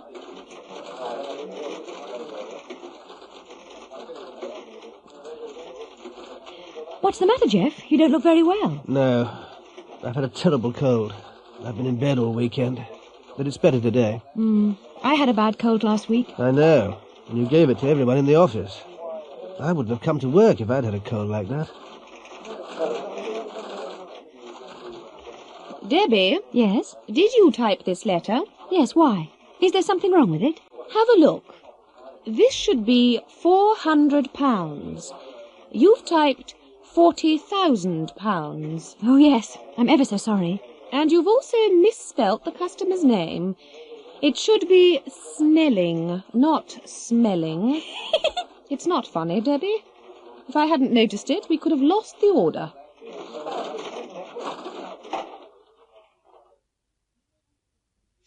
Hi, Debbie. Did you have a good day today? No, I didn't. I'm glad today's over. Everything went wrong. Really? Yes. I made a lot of typing errors, then I forgot to send a telex, and I offended Bob because I ignored him in the street. Why was that? It was that party last night. If I hadn't gone to bed late, it wouldn't have been such an awful day. Monte Carlo Rally. I'm having an early night tonight. The Monte Carlo Rally, which started in 1911, is Europe's most famous motoring event. Competitors leave from several points around Europe and follow routes of approximately equal length to a rallying point, which will be Geneva this year. They then follow a single route to the finish. The rally consists of 5 daily stages, beginning on Sunday morning, and each competitor will have driven about 3,000 kilometres by Thursday night. It is not a race. The winner is decided on a points system. Drivers have to maintain an average speed between control points, and there are also special tests of driving skill in different conditions on the way. This is Radio Wessex on 203 metres medium wave. It's 9 o'clock on Monday the 25th of January, and this is Barry King reporting from Dover. The British competitors in the Monte Carlo Rally have just arrived here at the end of the second stage in this year's competition. Russell Cook, who's driving a Sunbeam Lotus, is leading. The Triumph, driven by Tony Bond, who won last year's rally, crashed in Yorkshire this morning. Tony was unhurt, but will be unable to continue. 7 other cars are withdrawn due to bad weather conditions. Tonight, the cars which left from Glasgow on Sunday morning will be crossing the English Channel. Out of work. In Britain, a lot of people are out of work. Tracy Chapman is 18 and she left school a year ago. She lives in the North East, an area of high youth unemployment. She hasn't been able to find a job yet. My dad just doesn't understand. He started working in a steel mill when he was 15. Things are different now, but he thinks I should start bringing home some money. Oh, I get my unemployment benefit, but that isn't much and I'm fed up with queuing for it every Thursday. I hate having to ask me mum and dad for money. Oh, my mum gives me a couple of pounds for tights now and then, but she can't stand seeing me at home all day. I've almost given up looking for a job. I buy the local paper every day, but I'm really tired of looking through the situations vacant column. There are 50 applicants for every job. I was interested in being a dentist receptionist because I like meeting people, but now I take any job at all. People ask me why I don't move to London, but I don't want to leave my family and friends. Anyway, I'm scared of living on my own in a big city. George Morley is 54. Until last year he was a production manager in the textile industry. He had worked for the same company since he left school. He had a good job, a 4-bedroomed house and a company car. When his company had to close because of economic difficulties, he became redundant. It's funny, really. I don't feel old, but it isn't easy to start looking for a job at my age. I've had so many refusals. Now I'm frightened of applying for a job. All the interviewers are 20 years younger than me. You see, I'm interested in learning a new skill, but nobody wants to train me. I can see their point of view. I'll have to retire in 10 years. It's just, well, I'm tired of sitting around the house.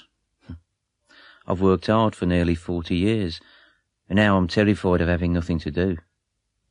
When I was still with Lancastrian Textiles, I was bored with doing the same thing day after day, but now I'd really enjoy doing a job again. Any job, really. It's not the money. I got good redundancy pay, and the house is paid for, and I've given up smoking. No, it's not just money. I just need to feel, well, Battle of useful. Trafalgar Street. That's all.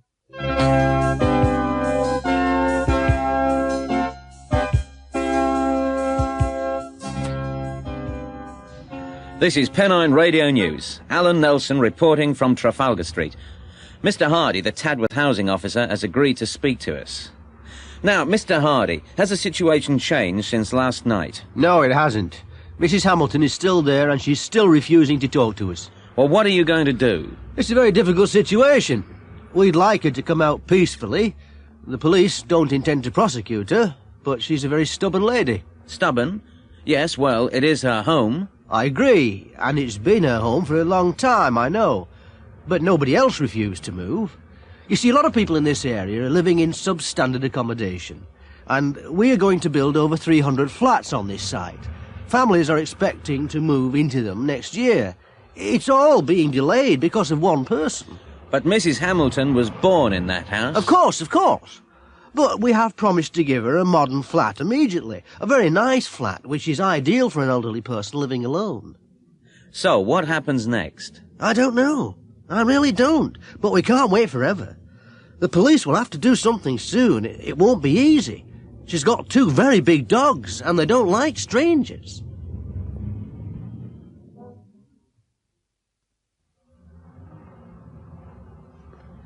We have also managed to arrange an interview with Mrs. Hamilton. She has decided to speak to us, but she has demanded to see me alone. Mrs. Hamilton. Who are you? I'm Alan Nelson, Pennine Radio News. Well, don't come any closer or I'll let the dogs out. Down, Caesar. Sit, boy. I'm sure our listeners would like to hear your side of the story. There's not much to say. I'm not moving. I was born here. I had my children here, and I intend to die here. But the council really need to have this land, and they have arranged to provide a new flat for you. Oh, yes, I know. But I can't take my dogs with me. And I need to have company. My dogs are all I've got. Down, boy. How long can you stay here? Oh, I've got plenty of food. The council have threatened to cut off the water and electricity, but I'll be all right. Well, thank you, Mrs. Hamilton. And good luck. And you can tell the council from me, I want another house where I can keep me dogs, not a little flat in a bloody high-rise block. Marriage Guidance Council. Malcolm and Barbara Harris have been married for nearly 15 years. They've got 2 children, Gary, aged 13, and Andrea, who's 11. During the last couple of years, Malcolm and Barbara haven't been very happy. They argue all the time. Barbara's sister advised them to go to the Marriage Guidance Council. There is one in most British towns. It's an organisation which allows people to talk with a third person about their problems. This is their third visit, and Mrs. Murray, the counsellor, always sees them. Ah, come in, Barbara. Take a seat. Is your husband here? Yes, he's waiting outside. He didn't want to come here this week, but, well, I persuaded him to come. I see. How have things been? Oh, much the same. We still seem to have rows all the time. What do you quarrel about? What don't we quarrel about, you mean? Oh, everything. You see, he's so inconsiderate. Go on. Well, I'll give you an example. You know, when the children started school, I wanted to go back to work again too. So I got a job. Well, anyway, by the time I've collected Gary and Andrea from school, I only get home about half an hour before Malcolm. Yes? Well, when he gets home, he expects me to run around and get his tea. He never does anything in the house. And last Friday, he invited 3 of his friends to come round for a drink. He didn't tell me to expect them, and I'd had a long and difficult day. I don't think that's right, do you? Barbara, I'm not here to pass judgment. I'm here to listen. Sorry. And he's so untidy. He's worse than the kids. I always have to remind him to pick up his clothes. He just throws them on the floor. After all, I'm not his servant. I've got my own career.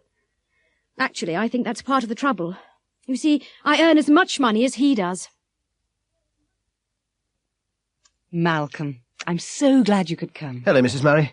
Well, I'll be honest. Barbara had to force me to come, really. Does it embarrass you to talk about your problems? Yes, it does. But I suppose we need to talk to somebody. Barbara feels that you resent her job. I don't know. I would prefer her to stay at home, but she's very well qualified, and I encouraged her to go back to work. Now the kids are at school, she needs an interest, and I suppose we need the money. How do you share the housework? I try to help. I always help her to wash up, and I help Gary and Andrea to do their homework while she does the dinner. But she doesn't think that's enough. What do you think? I'm not here to give an opinion, Malcolm. I think we're both too tired, that's all. In the evenings, we're both too tired to talk. And Barbara, she never allows me to suggest anything about the house or about the kids. We always have the same arguments. She's got her own opinions, and that's it. Last night we had another row. She's forbidden the kids to ride their bikes to school. Why? She thinks they're too young to ride in the traffic, but I think they should. She always complains about collecting them from school. A funny thing But you can't wrap happened children to me. in cotton wool, can you?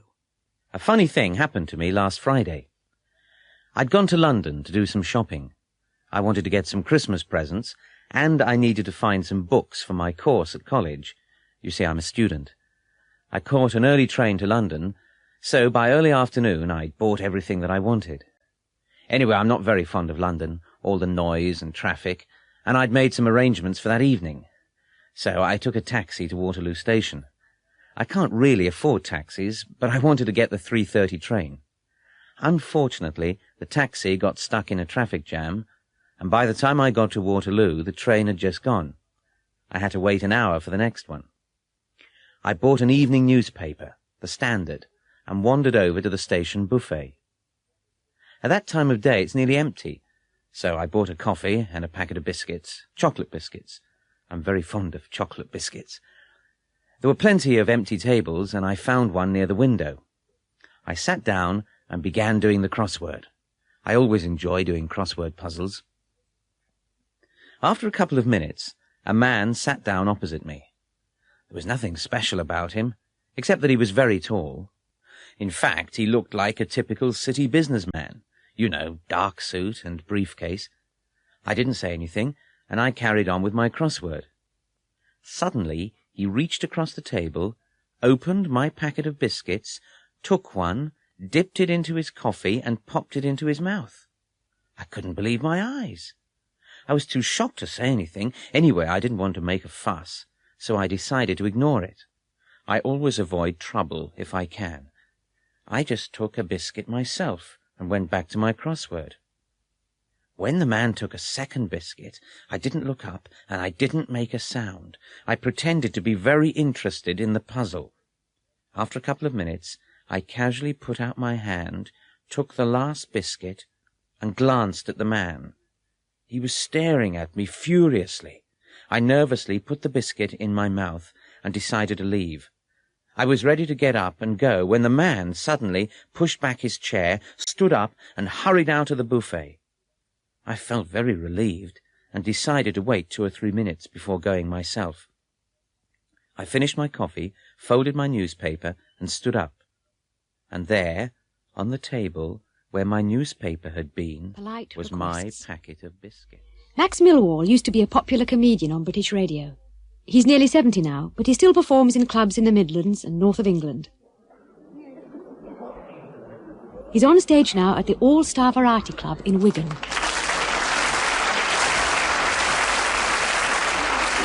Well, good evening, ladies and gentlemen, and others. It's nice to be back in Wigan again. Well, I have to say that. I say it every night. I said it last night. The only trouble was that I was in Birmingham. I thought the audience looked confused. Actually, I remember Wigan very well indeed. Really. You know, the first time I came here was in the 1930s. I was very young and very shy. Thank you, Mother.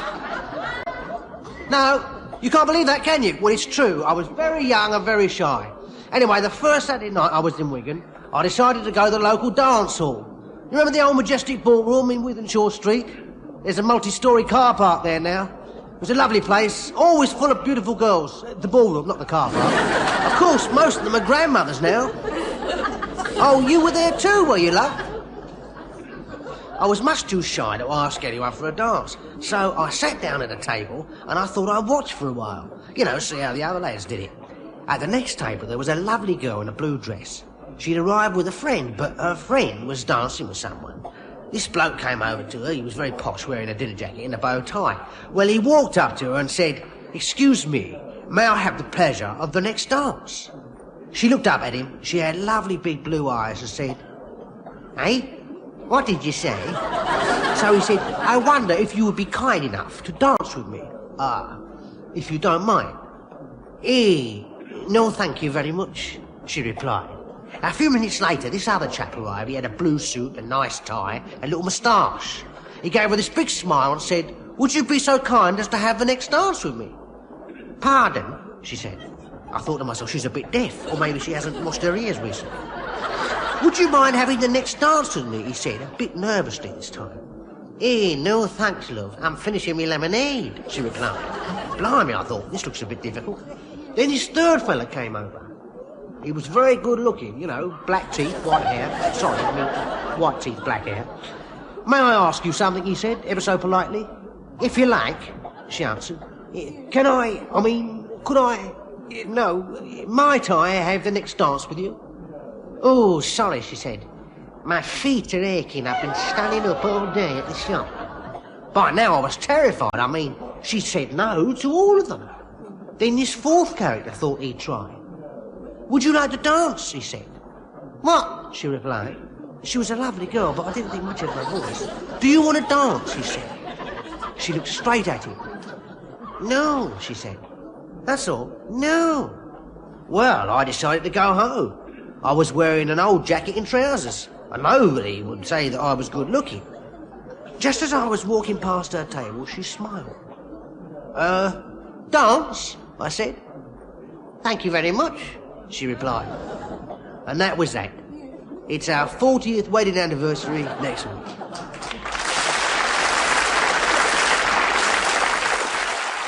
Polite requests. Mike? Yes? Shut the door, will you? It's freezing in here. Right. Sorry.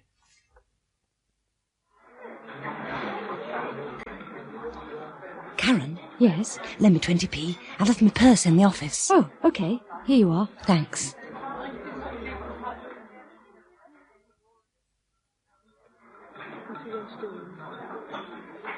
Excuse me, could you pass me the sugar?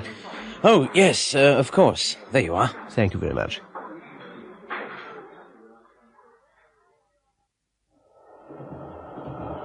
Can I help you? Oh, thank you. Would you mind putting my case on the rack? Not at all. There you are. Oh, thank you so much. You're very kind.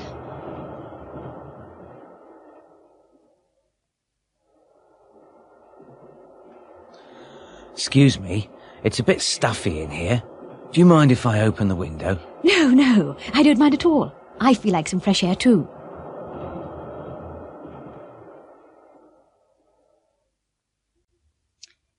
Excuse me, Mrs. Howe. May I ask you something? Yes, Wendy. What is it?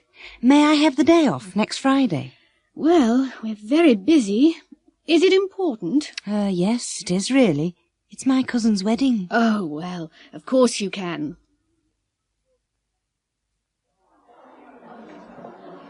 Can I help you, sir? I beg your pardon? Can I help you, sir? Oh, no. No, thank you. I'm just looking.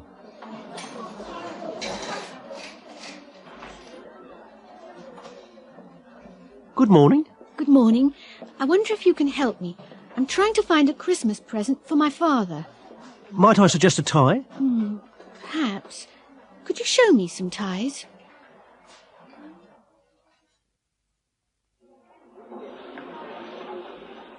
Excuse me. Yes? I wonder if you'd be kind enough to get me one of those tins on the top shelf. I can't reach it. Certainly. There you are. Thank you very much indeed. Trip to Spain. Norman Garrard is a trainee sales representative. He's 22 and he works for a company that sells toys. He's going to Spain on business. It's his first business trip abroad and he's packing his suitcase. He lives with his parents and his mother is helping him and fussing. Norman, haven't you finished packing yet? No, Mum. But it's all right. There isn't much to do. Well, I'll give you a hand. Oh, there isn't much room left. Is there anywhere to put your toilet bag? Yes, it'll go in here. Now, I've got 3 more shirts to pack. They'll go on top. But there's another pair of shoes to get in.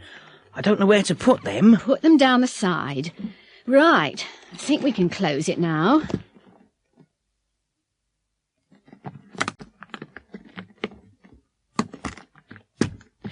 Right, where's the label? Which label, dear? The airline label to put on the suitcase.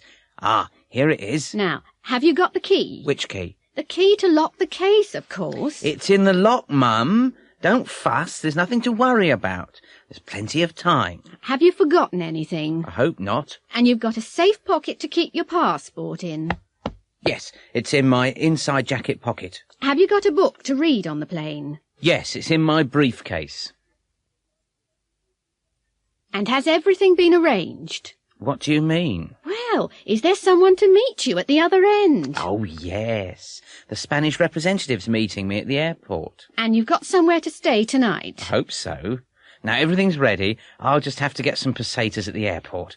I'll need some small change to tip the porter, but that's all. Well, have a good trip, dear, and look after yourself. Thanks, Mum. Oh, I nearly forgot. Here are some sweets to suck on the plane. You know, when it's coming down. Oh, Mum! Don't worry. I'll be all right, really. I'll see you next week. Flying to Spain.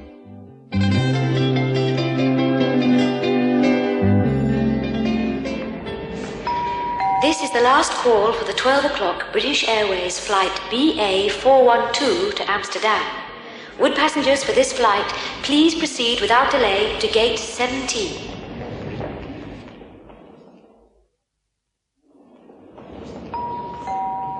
Scandinavian Airlines announced the departure of the 12:05 flight SK526 to Stockholm. This flight is now boarding at gate 8.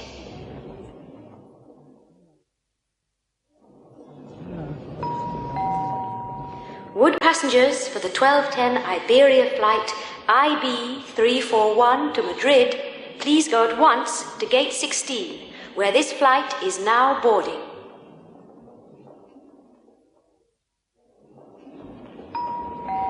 Alitalia regret to announce that their 12:15 flight AZ281 to Rome will be delayed for approximately 30 minutes.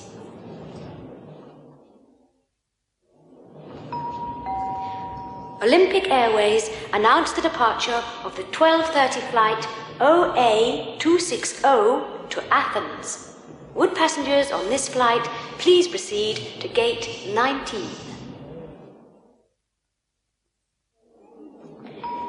This is a call for Mr. Gaston Meyer.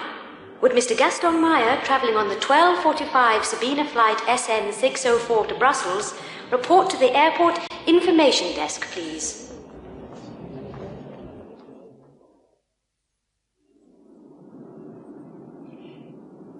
afternoon, ladies and gentlemen.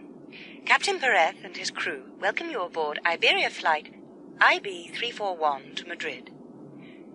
I am sorry to announce a slight delay. We are still waiting for clearance from air traffic control. The delay won't be too long, and we hope to arrive in Madrid on time.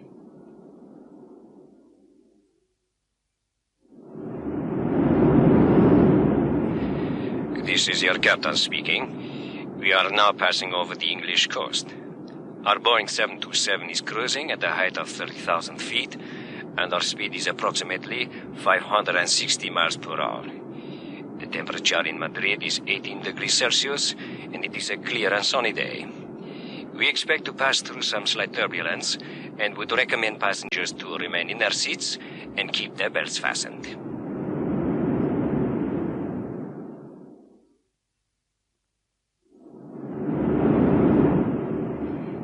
We are now beginning our descent to Madrid. Would passengers please make sure that their seatbelts are fastened and extinguish all smoking materials. We would like to remind passengers that smoking is not permitted until you are in the airport building.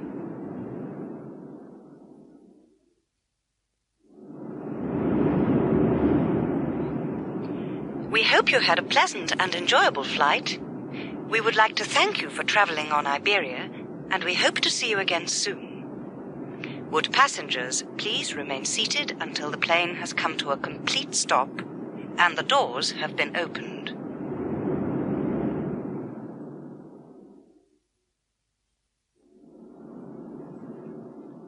Here's your tray, sir.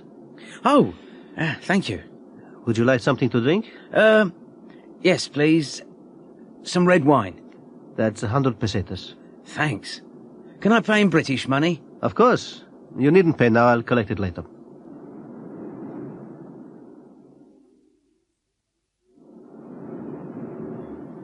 Spanish national or non-Spanish, sir?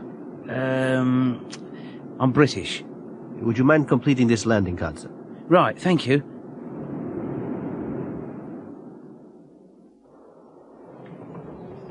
Passport, please. Thank you. Where have you come from, sir? London. And what's the purpose of your visit? Business or pleasure? Business. Fine. And how long will you be staying here? Just for 5 days. Thank you, Mr. Garat. I hope you enjoy your visit.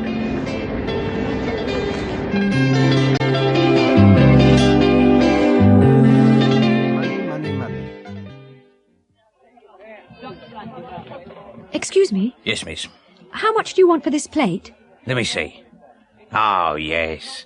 That's a lovely example of Victorian brass. It's worth 20 quid. £20? Well, that's too much for me. It's a pity. It's really nice. Ah, I said it's worth 20 quid. I'm only asking 15 for it. £15? Yes, it's a real bargain. Oh, I'm sure it is. But I can't afford that. Well, look, just for you, I'll make it 14 quid. I can't go any lower than that. I'll give you 10. 10? Come on, love. You must be joking. I paid more than that for it myself. 14. It's worth every penny. Well, perhaps I could give you 11. 13. That's my final offer. 12. 12.50? All right, 12.50. There you are, love. You've got a real bargain there. Yes, thank you very much. Inside Story.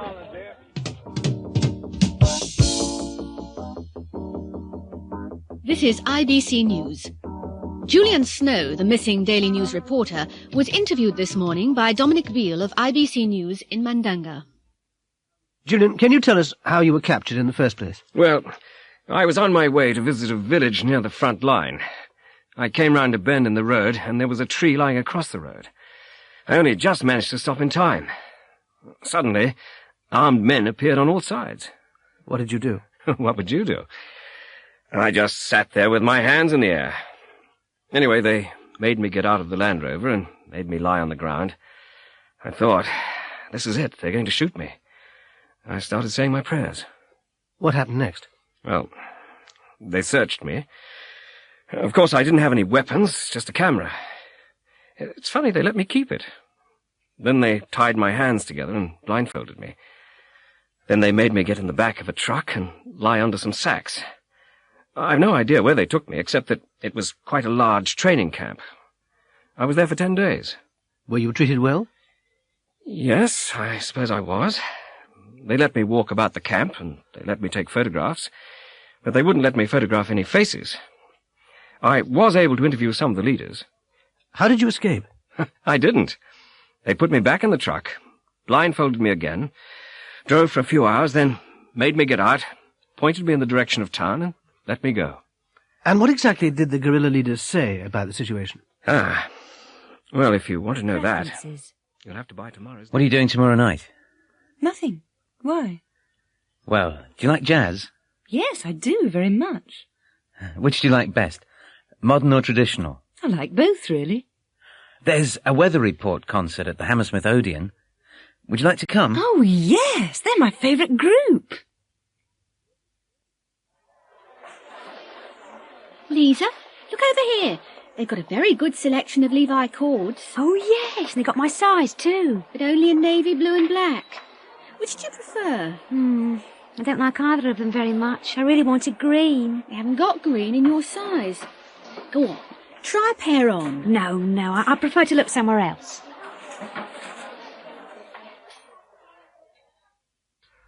Have you decided yet? What do you want to see? A Moment of Peace is on at the Continental. I'd like to see that. Would you really? Oh, I'd rather see War in Space. Oh, no. The reviews were terrible. I know, but it sounds fun. A Moment of Peace is in French, and I'd rather not have to read subtitles. Then how about California Sunset? I'd rather not. I can't stand Steve Newman. Well, you choose. I don't fancy any of them. I'd much rather stay in and watch TV. What do you fancy? I don't know. There isn't much choice, is there? No, there isn't really. What would you rather have? Steak and kidney or place? Can't make up my mind. I'd rather have a hamburger. We can ask for the full menu if you like. No, it's not worth it. I'll have the place. Where have all the fans gone?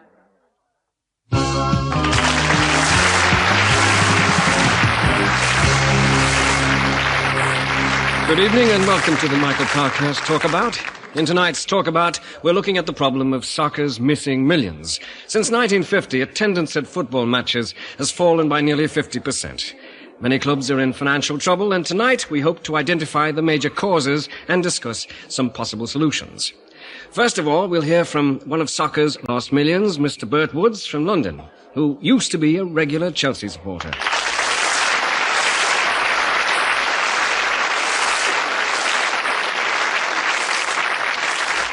I stopped going 5 or 6 years ago. Rather stay at home, watch it on telly. You get a better view. And I like the action replays. I'm too afraid to go now, really. All this violence, you know. When I was a lad, there was the occasional fight on the terraces, but nothing like you see these days. Whole gangs of teenagers who aren't interested in football. Somebody ought to do something about it. These kids aren't real fans. They just come looking for trouble. The police ought to sort out the real fans from the troublemakers. You know, I always used to go with my dad, but I wouldn't take my kids. There's too much foul language. And I don't only blame the kids. There ought to be more discipline at home and in schools.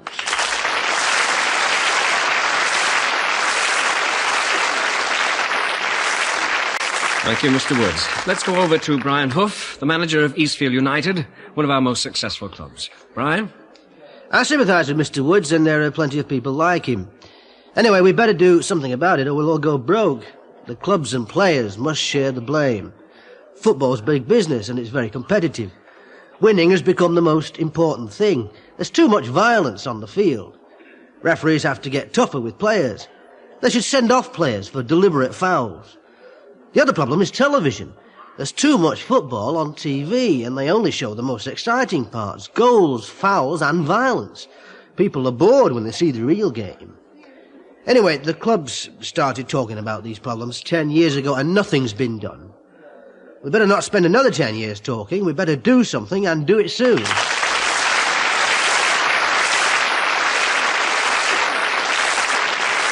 Our next guest is a young fan, Kevin Dolan, a Manchester United supporter who is 16 years old. What do you think, Kevin? Well, I'm not one of soccer's missing millions. I never miss a match. I've travelled all over the country with United, and I've never been in trouble. I blame the media for most of this violence. They only show young people when they're doing something wrong.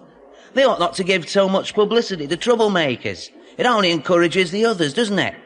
The violence always starts when there's a TV camera near. If they banned alcohol from football grounds, there'd be much less trouble.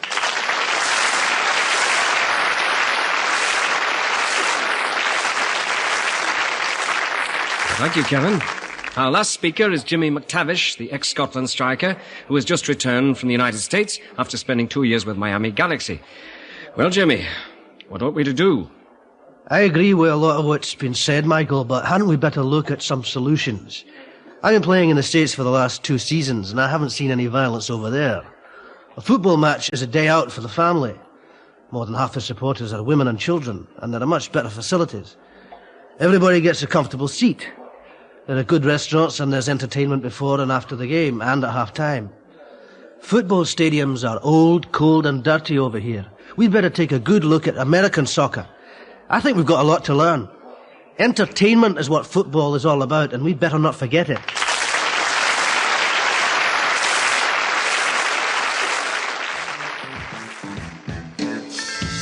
Night flight.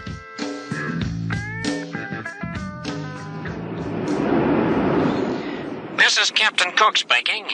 Our estimated time of arrival in Brisbane will be 1 a.m., so we've got a long flight ahead of us.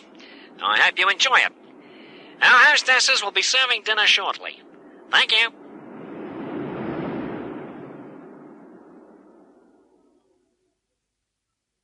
It was Christmas Eve, 1959, and the beginning of another routine flight.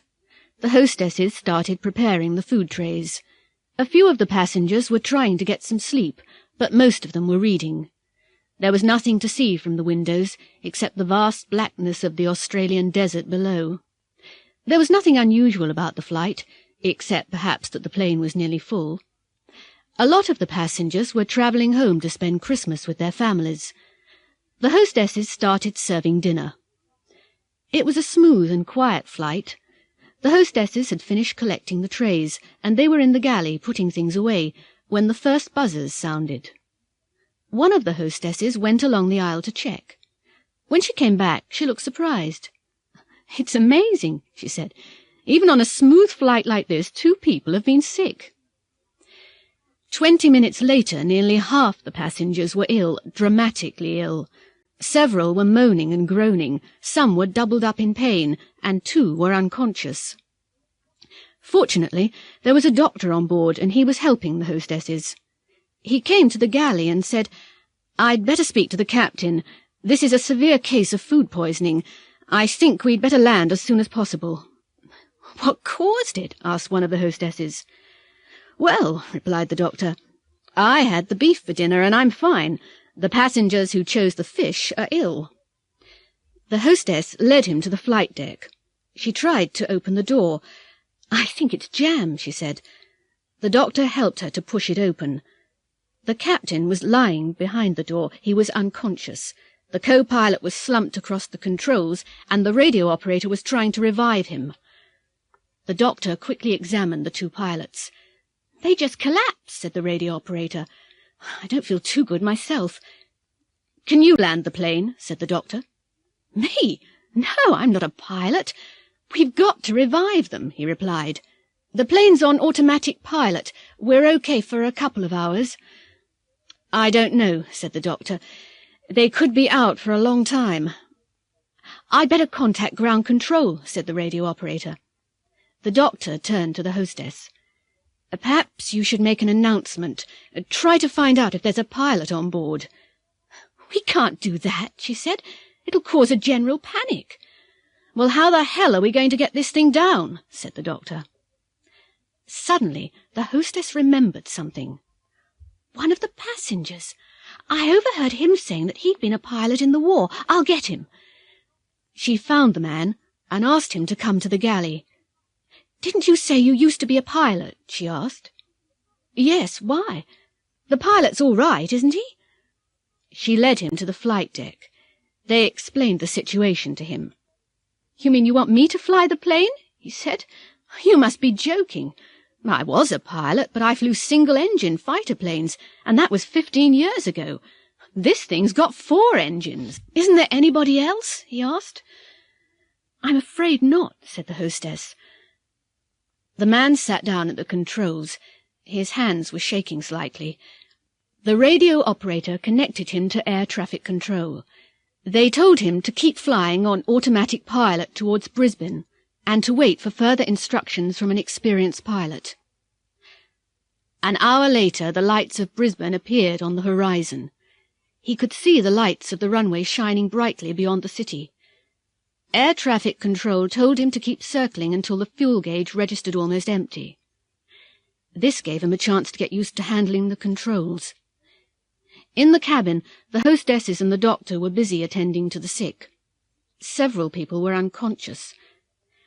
The plane circled for over half an hour. The passengers had begun to realize that something was wrong. "What's going on? Why don't we land?" shouted a middle-aged man. "My wife's ill. We've got to get her to hospital." A woman began sobbing quietly. At last the plane started its descent. Suddenly there was a bump which shook the plane. "We're all going to die!" screamed a man. Even the hostesses looked worried as panic began to spread through the plane. "It's all right," someone said. "The pilot's just lowered the wheels, that's all."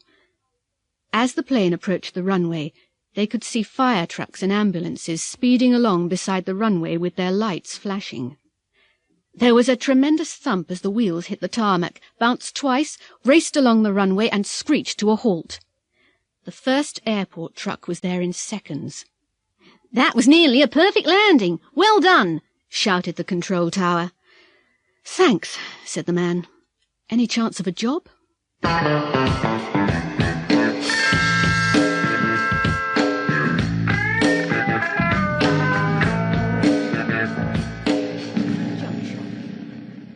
Justin Wedgwood and Lenny Smith are antique dealers.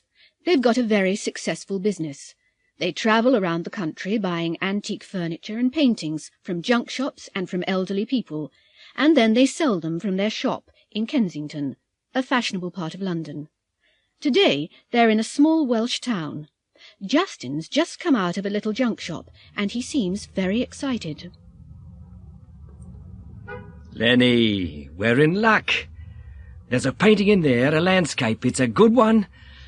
I thought it might be valuable, so I had a good look at the signature. It isn't very clear. I think it may be a constable. A constable? It can't be. They're all in art galleries. They're worth a fortune. Well, someone found one 2 years ago. This might be another. It's dirty and it isn't in very good condition. How much do you think it's worth? I don't know. It may be worth 100,000. It might even be worth more. Be careful, Justin. We'd better use the old trick. Right. There's a chair in the window.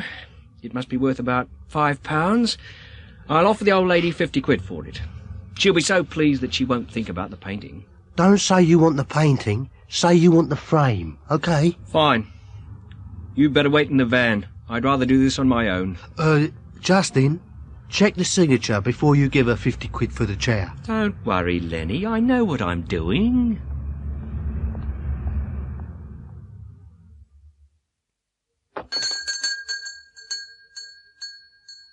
I'll be with you in a minute.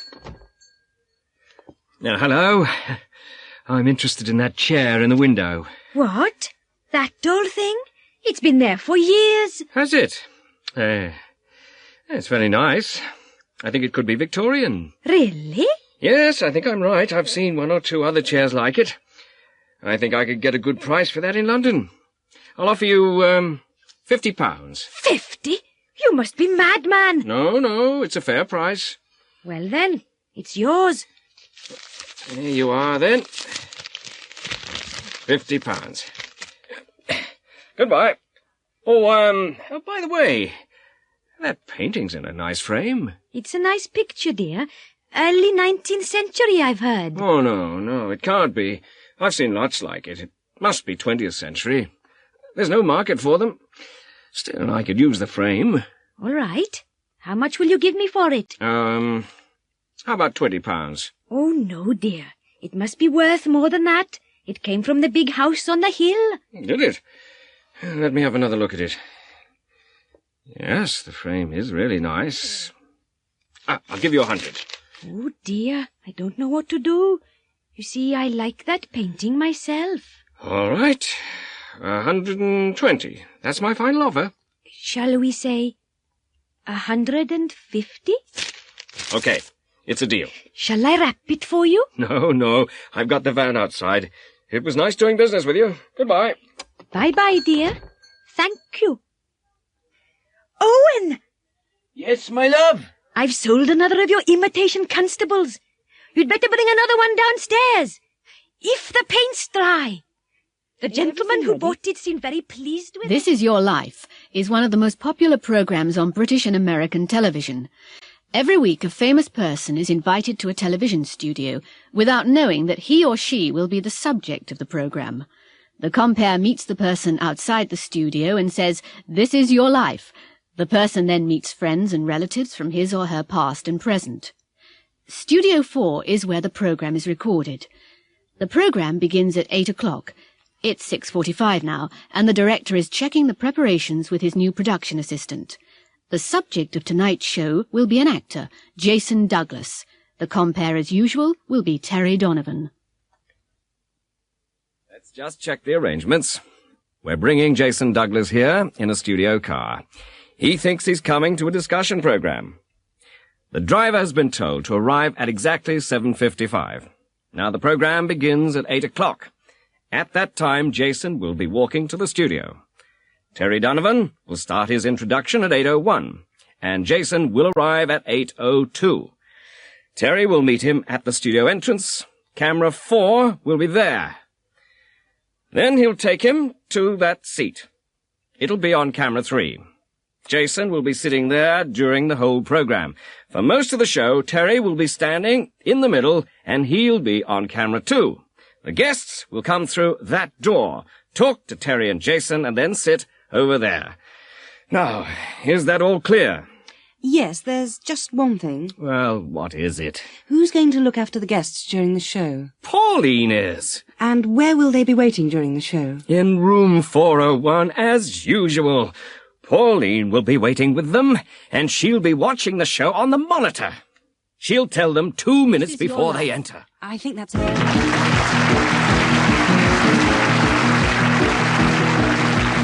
Good evening and welcome to This Is Your Life. This is Terry Donovan speaking. We're waiting for the subject of tonight's program. He's one of the world's leading actors, and he thinks he's coming here to take part in a discussion program. I can hear him now. Yes, here he is. Jason Douglas, This Is Your Life. Oh, no! I don't believe it. Not me. Yes, you.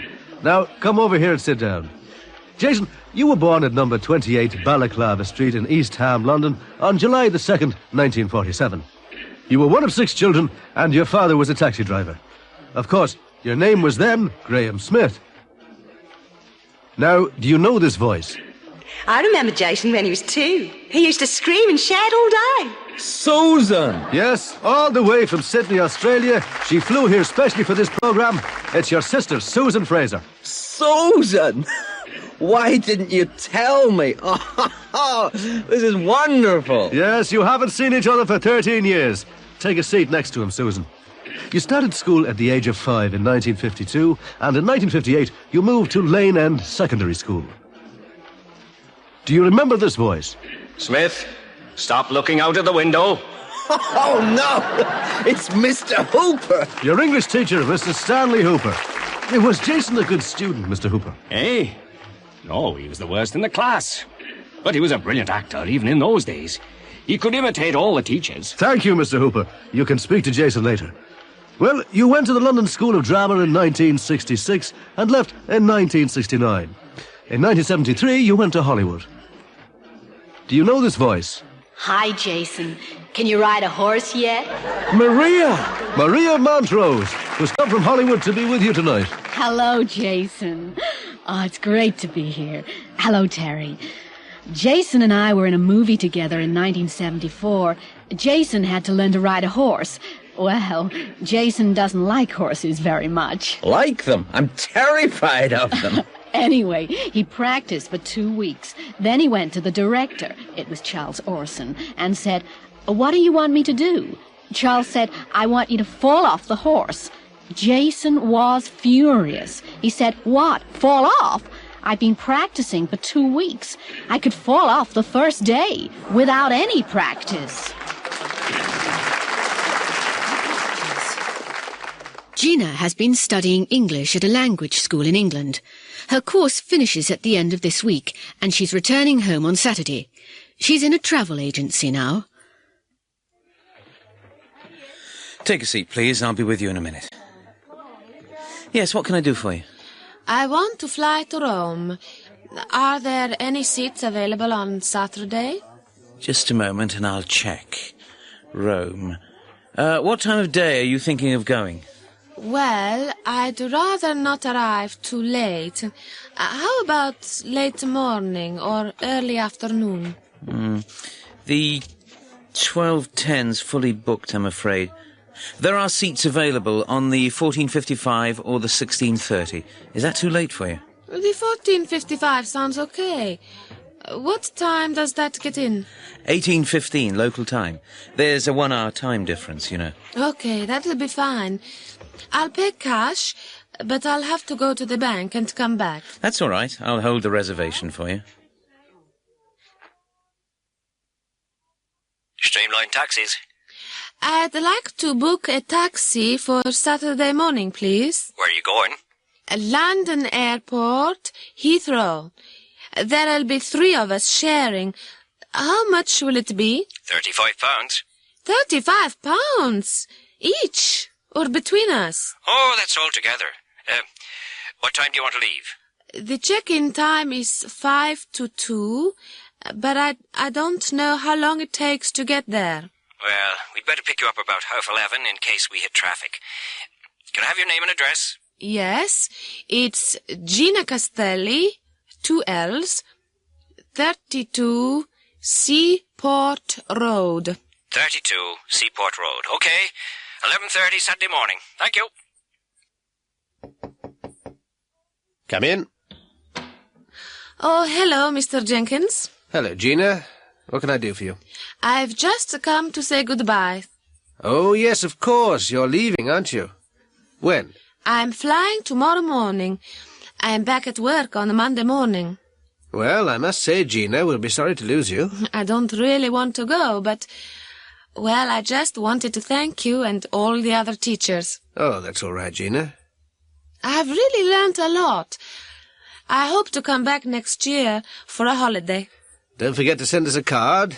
And if you do come back, call in and see us. No, I won't forget. Well, there's the bell. Goodbye, then, and have a safe journey. Goodbye, and thanks for everything. Jacques! I'm glad I haven't missed you. Hello, Gina. When are you leaving? Tomorrow morning. I don't suppose I'll see you again. So, goodbye. It was nice meeting you. And you.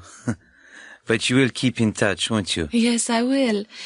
You've got my address, haven't you? Yes, and remember, if you're ever in Cherbourg, give me a call.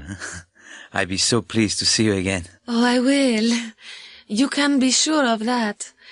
And you must do the same if you're ever in Rome. Well, goodbye then. Goodbye. And look after yourself. Gina, the taxi's outside. Are you ready? Have you got everything? Yes, thank you, Mrs. Sharples. And thank you again. Oh, thank you, Gina, for the flowers. Now, don't forget to phone us when you get home, just to let us know that you've arrived safely. No, I won't forget. I don't know whether I'll be able to phone tonight or not, but in any case, I'll ring you in the morning, whatever happens. Well, goodbye then, dear. You better not keep the taxi waiting. Have a nice trip. Bye-bye. Bye. And look after yourselves. And thank Mr. Sharples for me. The train now standing at platform 5 will be the 10:25 to Exeter St David's, calling at Reading, Pewsey, Westbury and Taunton. Excuse me? Mr. Ward? Yes? I'm Charles Archer from Continental Computers. How do you do? How do you do? Thank you for coming to meet us. Not at all. Did you have a good trip? Yes, thank you. Oh, I'd like you to meet Philip Mason. He's our sales manager. How do you do? The train now standing at platform 3 is the 10:20 intercity service to Bristol.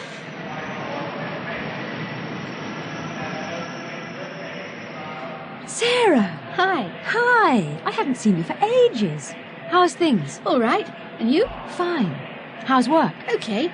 Do you fancy a coffee? Oh, yes, I'd love one.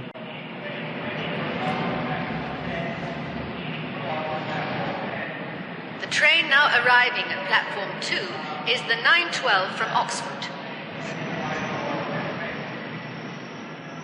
Hello, Dorothy. Hello, Margaret. How are you? Very well, thanks. And you? Oh, I'm fine. How's the family? Well, they're all fine. My car's just outside the station. Shall I take one of your bags? Oh, yes. Thank you.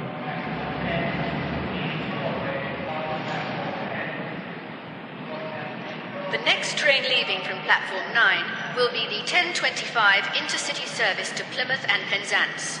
The train will be divided at Plymouth. Passengers for stations to Penzance should take the front 6 carriages. Good morning. Good morning. Single to Exeter, please. £14.70, please. There you are. Thank you. What time's the next train? 10:25. Thank you. The train now arriving at platform 12 is the 7:10 from Swansea.